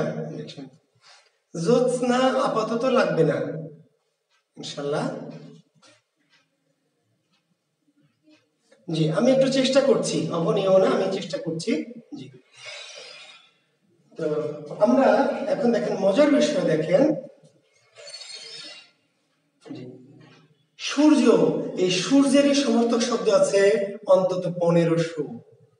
শিক্ষার্থী বন্ধুরা, আপনি সূর্য পরীক্ষা আসবে কিন্তু আপনি উত্তর দিতে পারবেন না। পরীক্ষায় সূর্যেরই সমর্থক শব্দ আসবে কিন্তু আপনি উত্তর দিতে পারবেন না। পরীক্ষা যদি একটি সমর্থক শব্দ আসে তাহলে সূর্য থেকে আসবে কিন্তু আপনি উত্তর দিতে পারবেন না। কেন জানেন? সূর্যের 1500 শব্দ সমর্থক শব্দ আছে। আপনি যেই বই পড়েন সেখানে তো 2টা, 4টা, 5টা, 10টা, 20টা, 30টা আছে। তো 1500 না পড়েন, অন্তত একটু বেশি করে, যেইগুলি বললাম সেগুলো একটু বেশি করে পড়বেন। আগামীকাল একটি পরীক্ষা আছে, পরীক্ষা দিয়ে শেষ হবে। আগামীকাল একটি পরীক্ষা, আজকে ক্লাস শেষ না, আগামীকাল, বাবারে আগামীকালও তোমাদের সাথে আমি আসবো, দেখা করব। হ্যাঁ, আগামীকাল সোমবার তোমাদের সাথে আমার দেখা হবে, কারণ আগামীকাল আমি একটা পরীক্ষা নিব। আমি বলে রেখেছিলাম, আগে একটি প্রতিশ্রুতি দিয়েছিলাম, পরীক্ষাটা হচ্ছে ধ্বনি পরিবর্তন, সন্ধি এবং ধ্বনি তত্ত্বের উপরে। আগামীকাল আমি তোমাদের সাথে, আমার নির্দিষ্ট কোনো টপিক নাই, এই পরীক্ষাটি নিব, নেওয়ার পর যার যেখান থেকে প্রবলেম আছে সেই জায়গাগুলি নিয়ে প্রশ্ন উত্তর দেব। অনেক সময় অনেকের প্রশ্নের উত্তর আমি দিতে পারিনি, সময় স্বল্পতার কারণে বা তাড়াহুড়ার কারণে, কিংবা দেখেও দেখিনি ইচ্ছে করে। আগামীকাল আপনাদের সবার মনের আশা পূর্ণ করবো ইনশাল্লাহ। ব্যাকরণ নিয়ে যত রকম প্রশ্ন আপনারা করবেন, আগামীকাল আমি শুধু প্রশ্ন উত্তরই উত্তর দেব। জি, তাহলে আগামীকাল একটা পরীক্ষা হবে, শুরুতে একটা পরীক্ষা হবে 9টা থেকে, তারপর আমি প্রশ্ন উত্তর পর্বে আলোচনা করবো। জি, হ্যাঁ, আমি একটু টিপস দিব, আগামীকাল টিপস দিব। আগামীকাল আপনারা যারা 19 তারিখে পরীক্ষার্থী তাদের বিষয়ে একটু টিপস দিব। জি, তো আমি একটু শেষ করি, এই টপিকটা শেষ করি, না হলে শেষ হবে না। জি, হ্যাঁ, আসলে আমারও খুব খারাপ লাগছে। কেন খারাপ লাগছে আমি জানি না, আমি সরাসরি অনেক ক্লাস পড়িয়েছি, বাট এত খারাপ লাগেনি। মানে আপনাদের সাথে কেমন একটা ভালোবাসায়, কেমন একটা আন্তরিকতায় জড়িয়ে গেছি। এটা কেন এমন হয়েছে জানি না। আমি তো আসলে দীর্ঘ কত বছর ধরে যে পড়াচ্ছি এটা আমি গুণে বলতে পারবো না। আমি ধরেন, আমার বয়স কিন্তু একবারে কম না, আপনারা আমাকে দেখে যেটাই ভাবেন। আমি 99 সালে মানে অনার্সে ভর্তি হয়েছি। মানে 99 সালে আমি ইন্টার পরীক্ষার্থী। তো আমার ধারণা 99 সালে আপনাদের অনেকের প্যান পরারই বয়স হয়নি, অনেকে প্যান পরাও শিখেননি আমার ধারণা। আমি 99 সালে ইন্টার পরীক্ষা দিয়ে বিশ্ববিদ্যালয়ে ভর্তি হয়েছি। তখন আপনাদের বয়স কত ছিল জানি না। আমি 2001-2 সাল থেকে এই কোচিং জগতে এসেছি আর কি, প্রাইভেটের জগতে। তো জীবনে অনেক হাজার হাজার লক্ষ লক্ষ স্টুডেন্ট আমার জীবনে পার করেছি। তো এত কেন জানি আপ্লুত হইনি, আবেগ আপ্লুত হইনি। আপনাদের সাথে কেন এমন হয়েছে জানি না। জি, তা আমারও খুব খারাপ লাগছে। তা আবার এটা ভেবেও ভালো লাগছে যে আমি সাহিত্যের কোর্সটি আপনাদের সাথে ইনশাল্লাহ আসবো। তো বিরহটা অল্প কয়েকদিনের, তারপর আবার সাহিত্যের কোর্সে আপনাদের সাথে আবার কি আমার দেখা হবে, এটুকু আমি আশাবাদ রাখছি, ইনশাল্লাহ হবে। তো যাই হোক, হ্যাঁ, আমি একটু কথা বলে শেষ করতে চাচ্ছি, যেহেতু শিক্ষার্থী বন্ধুরা, তো আমি যেটা বলেছি আপনাদের যে সূর্যের, হ্যাঁ হ্যাঁ, করবেন, কল করবেন জি ইনশাল্লাহ। আমি সাধারণত রাতে কথা বলি শিক্ষার্থীরা, আমি কিন্তু নাম্বার দিয়েছি আপনাদের, আপনারা আমার সাথে যদি মনে করেন তাহলে কথা বলবেন। আমার নাম্বারটা একটু নিয়ে নেন, আমি কালকে দিতে চেয়েছিলাম 01718844566। এটি আমার পার্সোনাল নাম্বার। আমি হয়তো সবসময় কল ধরি না, বাট আমি চেষ্টা করি যে যারা আপনারা কল করেন আমি ধরি। আপনারা সম্ভব হলে রাতে 8টা 9টার পরে কল দিবেন, আমি ধরবো, ঠিক আছে? 01718844566। আমি একটু সমর্থক শব্দটা আর কি শেষ করা হবে না, জি আমি একটু শেষ করতে যাচ্ছি। তো সূর্যের সমর্থক শব্দ কিছু আমি একটু কৌশলগুলো বলি, আপনারা কি কি লিখেছে একটু মনে রাখবেন। জি,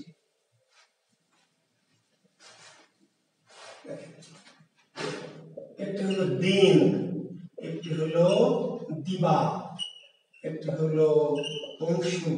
দিন, দিবা, অংশু। এর সাথে কর, ধর, মণি, পুঁতি, নাথ, বসু, সখা। শিক্ষার্থী বন্ধুরা,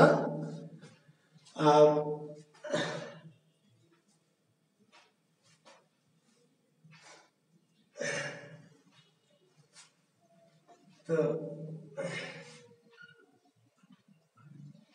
আচ্ছা আমি গ্রুপ খুলবো কিনা আমি দেখি, কথা বলবো আগামী দিন। আমি আসলে একটু অ্যানালগ, তো খুব বেশি ডিজিটাল মানুষ আমি না, বাধ্য হয়ে বা প্রয়োজনের খাতিরে আপনাদের সাথে আসছি আর কি।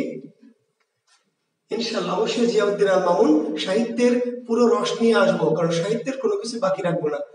আসলে আমি আপনাদেরকে কেন জানি শেখাতে চাচ্ছি, সারা বাংলাদেশ থেকে যেহেতু শিক্ষার্থী আপনারা আছেন, আমি চাচ্ছি যে আমার যে যোগ্যতা, আমার যে মেধা, আমার সারা জীবনের সঞ্চয়, সেগুলি আপনাদের মাঝে একটু ছড়িয়ে দিতে। এটি এই কারণে আসলে অনলাইনে এসেছি। তো সাহিত্যের কোর্সে ইনশাল্লাহ আমি আমার জীবনের সকল শ্রম, আমার সকল জ্ঞান আমি ছড়িয়ে দেবো ইনশাল্লাহ। জি, রাজশাহীতে আমাকে সবাই এক নামে চেনে, সাব্বির ঠিকই বলেছেন। রাজশাহী শহরে আমাকে এক নামে সবাই চেনে ইনশাল্লাহ, জুয়েল কিবরিয়া। এই নামটি বললেই অন্তত আমার কাছে কেউ পড়ুক বা না পড়ুক, কেউ আমার কাছে আসুক মানুষ, অন্তত আমার নামটা রাজশাহী শহরে সবাই ইনশাল্লাহ এক নামেই চেনে, জুয়েল কিবরিয়া স্যার নামে। এটুকু আমার অর্জন হয়েছে। আর এখন এই যে আপনাদের মধ্য দিয়ে আমি নিউ ডিগ্রি কলেজে আছি আর কি, যদিও এখন আমি গবেষণা করছি রাজশাহী বিশ্ববিদ্যালয় থেকে। আমি রাজশাহী বিশ্ববিদ্যালয়ে এখন গবেষণা করছি, পিএইচডি করছি ডক্টর অনিক মোহাম্মদ স্যারের অধীনে। আর আমি নিউ ডিগ্রি কলেজে ছিলাম, কর্মস্থল রাজশাহী কলেজে ছিলাম, তারপর আদিনা সরকারি কলেজ ছিলাম। আসবেন, যে রাজশাহীতে আসবেন, এলে আপনাদের সাথে বসবো, চা খাবো ইনশাআল্লাহ। জি, তবে শেষ করি, পুরোটা শেষ করি। দিন, দিবা, অংশের সাথে কর, ধর, মণি, পুঁতি, নাথ, বসু, সখা, এগুলি যুক্ত হলে কি সূর্যের সমর্থক শব্দ। শিক্ষার্থী বন্ধুরা দেখেন, দিন কর, দিন কর মানে কি সূর্য। দিন ধর, দিনমণি, দিনপতি, দীননাথ, দীনবসু, দিন সখা। আপনি মনে রাখবেন এই কথাগুলি, যে কর, ধর, মণি, পতি, নাথ, বসু, সখা। কর, ধর, মণি, পতি, নাথ, বসু, সখা। এইগুলি যদি দিন, দিবা, ঠিক আছে, বা দিবস বা অংশু বা গ্রহ,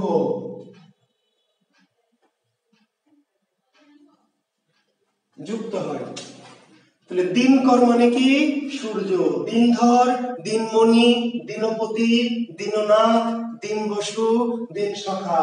দিবাকর, দিবাধর, দিবামণি, দিবাপতি, দিবানাথ, দিবাবসু, দিবাসখা। দিবসধর, দিবসকর, দিবসমণি, দিবসপতি, দিবসনাথ, অংশুধর, অংশুকর, অংশুমান, অংশুমণি, অংশুপতি, অংশুনাথ, অংশুবসু। গ্রহকর, গ্রহধর, গ্রহমণি, গ্রহপতি, গ্রহনাথ, গ্রহবসু। তাহলে দিন, দিবা, দিবস, অংশু, গ্রহ, এদের সাথে যদি কর ধর মণি পতি নাথ বসু সখা যুক্ত থাকে, তাহলে কি এটি সূর্যের সমর্থক শব্দ। সূর্যের, ঠিক আছে জি। যদি কোন শব্দ তম দিয়ে শুরু হয়, তম, শুধু তম না, তমর সাথে আরো কিছু যুক্ত হবে, তমনাশ, তমহর, তমপোহ, তমগ্ন, মানে কোন একটা শব্দ যেটা তম দিয়ে শুরু হবে, তাহলে তম হর মানে কি সূর্য, তমনাশ মানে কি সূর্য, তমহা মানে কি সূর্য, তমগ্ন মানে কি সূর্য। ঠিক আছে, অংশ না, সরি শিক্ষার্থী অংশু, একটু ঠিক করে নেবেন।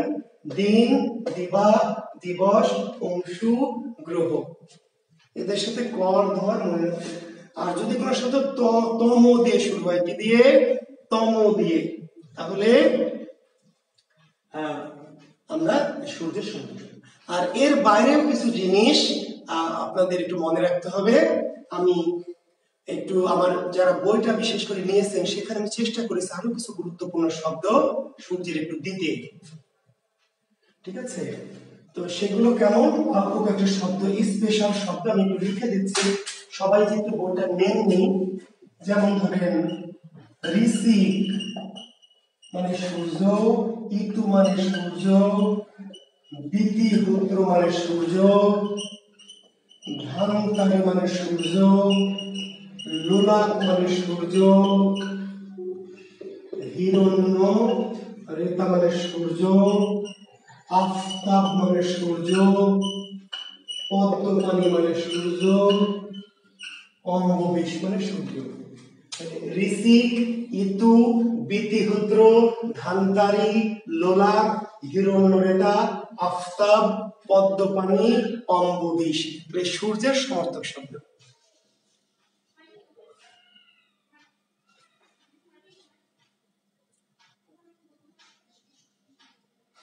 ঠিক আছে, তাহলে আমরা একটা কৌশল দিলাম যে যদি দিন, দিবা, দিবস, অংশু বা গ্রহের পরে কর ধর মণি পতি নাথ বসু সখা যুক্ত থাকে, তাহলে সূর্য। কোন শব্দ যদি তম দিয়ে শুরু হয়, তম, তাহলে সূর্য। আর এর বাইরে আর কয়েকটা শব্দ একটু আলাদা করে স্পেশালি খুব জটিল টাইপের শব্দ কিন্তু পরীক্ষা আসবে। লোলাক কিসের সমর্থক শব্দ, আফতাব কিসের সমর্থক শব্দ, পদ্ম পানি, তখন আবার বললেন না যে পদ্ম ফুলের সমর্থক শব্দ, হ্যাঁ, পদ্ম পানি মানে সূর্য, অম্ববিশ মানে সূর্য, হিরণ্যরেতা মানে সূর্য, লোলাক মানে সূর্য, ধানতারি মানে সূর্য, বিতিহোত্র মানে সূর্য। এই জটিল শব্দগুলি কখনো কখনো বিশেষ আসতে পারে। আমি কিন্তু একটু সূর্যেরই সমর্থক শব্দ আসবে, কিন্তু আপনি কিন্তু উত্তর দিতে পারবেন না। একদম প্রচলিত, একদম কমন, সেইগুলি তো আপনি পড়ছেনই ভাই, রবি মানে সূর্য, ভানু মানে সূর্য, পড়েছেন না যে। পাশাপাশি আপনি কৌশলগুলি মনে রাখবেন। আর এর বাইরে কিছু কমন আছে, রবি, মিত্র, পুষা, ঠিক আছে জি, সেগুলি করবেন। আবার যখন আপনি রাত, রাত্রি, নিশা, নিশি, সুধা, শীত বা শীত, রাত, রাত্রি, নিশা, নিশি, সুধা, শীত বা শীত, এর সাথে যখন এগুলো লাগাবেন সাত হয়ে যাবে। দিনের সাথে যখন লাগালেন সূর্য, আর রাতের সাথে রাত কর, রাত ধর, রাতমণি, রাতপতি, রাতনাথ, রাত বসু, রাত্রিমণি, রাত্রিপতি, রাত্রিনাথ, রাত্রি বসু, নিশাকর, নিশাধর, নিশামণি, নিশাপতি, নিশানাথ, নিশা বসু, সুধাকর, সুধামণি, সুধাপতি, সুধানাথ, সুধা বসু, শীতকর, শীতধর, শীতমণি, শীত। বুঝতে পারলেন? রাত, রাত্রি, নিশা, নিশি, সুধা, শীত বা শীত, এদের সাথে যদি কর ধর মণি পতি নাথ বসু সখা, এমনকি কলা, কলা, যে কলার সাথে কলাকর, চাঁদকে বলা হয় কলাকর, কলাকর, কলাধর, কলামণি, কলাপুতি। বুঝতে পারলেন? জি। চাঁদের সমর্থক শব্দ। এর সাথে অল্প কিছু শব্দ শশ। যদি কোনো শব্দ শশ দিয়ে শুরু হয়, শশ, শশধর, শশকর, শশমণি, শশপতি, শশলাঞ্ছন, শশাঙ্ক। মানে শশাঙ্ক মানে কি? চাঁদ। শশবিন্দু মানে কি? চাঁদ। শশধর মানে কি?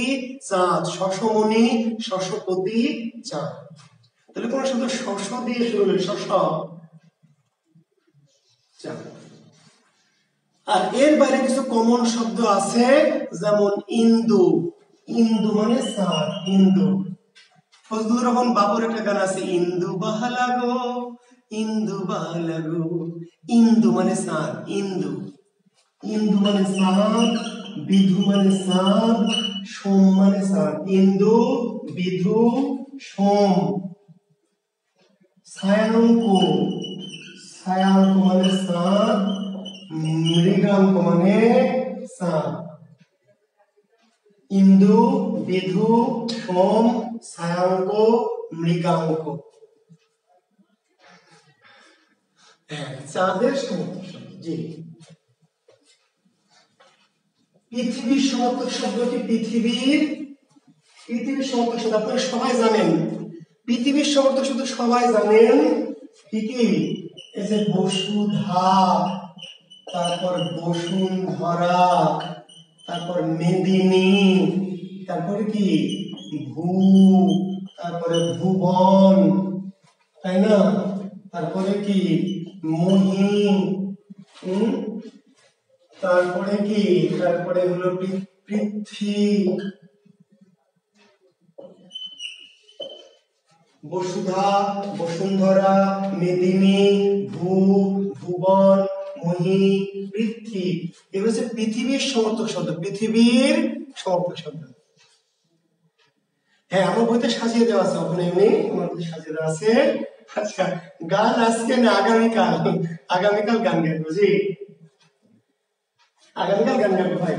এখন এই বসুধার সাথে ধর, ধর, বসুধা ধর, বসুন্ধরা ধর, মেদিনী ধর, ভূ ধর, ভুবন ধর, মহি ধর, পৃথ্বী ধর, পৃথিবী ধর, ধরা ধর, পাহাড়। পৃথিবীর সমর্থক শব্দ পড়বেন, আর পাহাড়ের সমর্থক শব্দ অটো হয়ে যাবে। আপনি পড়বেন পৃথিবীর সমর্থক, পাহাড় পড়া লাগবে না। ক্লিয়ার? পৃথিবীর সমর্থক শব্দ পড়বেন, আর পৃথিবীর সমর্থক শব্দের সাথে যদি ধর লাগানো থাকে, জি, তাহলে এই যে অবনী মানে পৃথিবী, অবনী, কিন্তু অবনী ধর, পাহাড়। মহি মানে পৃথিবী, মহি ধর, ধর মানে পৃথিবী, ধরা ধর মানে পাহাড়। তাহলে পৃথিবীর সমর্থক শব্দের সাথে কি? ধর।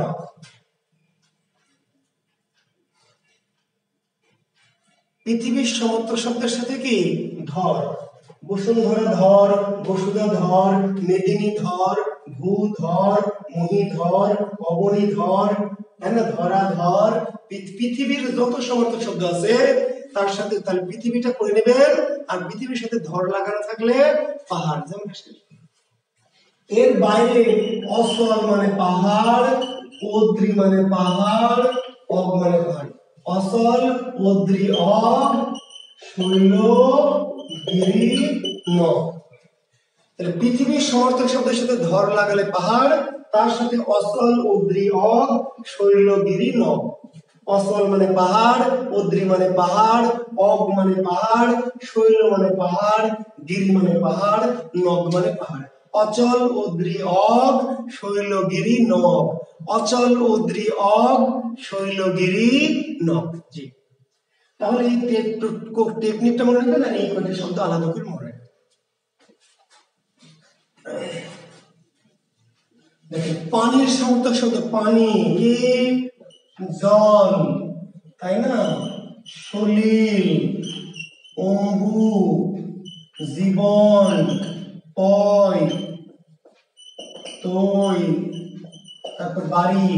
জল সলিল, তারপর নীর, জল সলিল অম্বু জীবন পয় তৈ বাড়ি নীর, এগুলো হলো পানির সমর্থক। কিসের সমর্থক? পানির। আর এই পানির সমর্থক শব্দের সাথে দ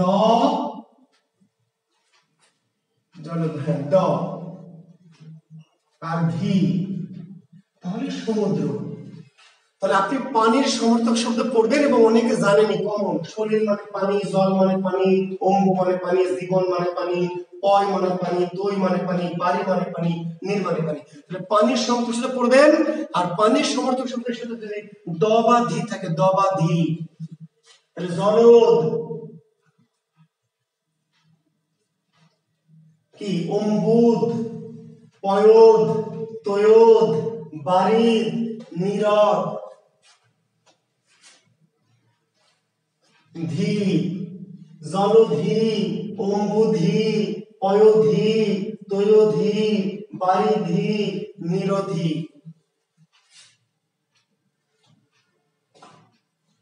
কে? সাগরের সমর্থক শব্দ সাগর। ধি ধি সরি না, দ না, দ এবং কি, দ জলদ বারিদ না, মেঘ, মেঘ সরি মেঘ, দ। আর একটা হচ্ছে বাহু। জি সরি, আগে মেঘটা বলে নেই, পরে সমুদ্রে মেঘ। দ এবং বাহু, দ এবং জলদ, বারিদ, অম্বুদ, পয়োদ, তয়োদ, নীরদ মানে মেঘ। আবার জলবাহ, বারিবাহ, অম্বুবাহ, পয়বাহ, তয়বাহ, বারিবাহ, নীরবাহ। তাহলে আপনি পানির সমর্থক শব্দগুলি পড়বেন। আর পানির সমর্থক শব্দের সাথে যদি দ বা বাহ যুক্ত থাকে, দ বা বাহ, তাহলে বাড়ি মানে পানি, বারিদ মানে মেঘ, নীর মানে পানি, নীরদ মানে মেঘ, অম্বু মানে পানি, অম্বুদ মানে মেঘ, পয় মানে পানি, পয়দ মানে মেঘ, তয়দ মানে মেঘ। আবার বাড়ি বাহ, অম্বু বাহ, পয় বাহ, তয় বাহ, নীরবাহ মানে মেঘ।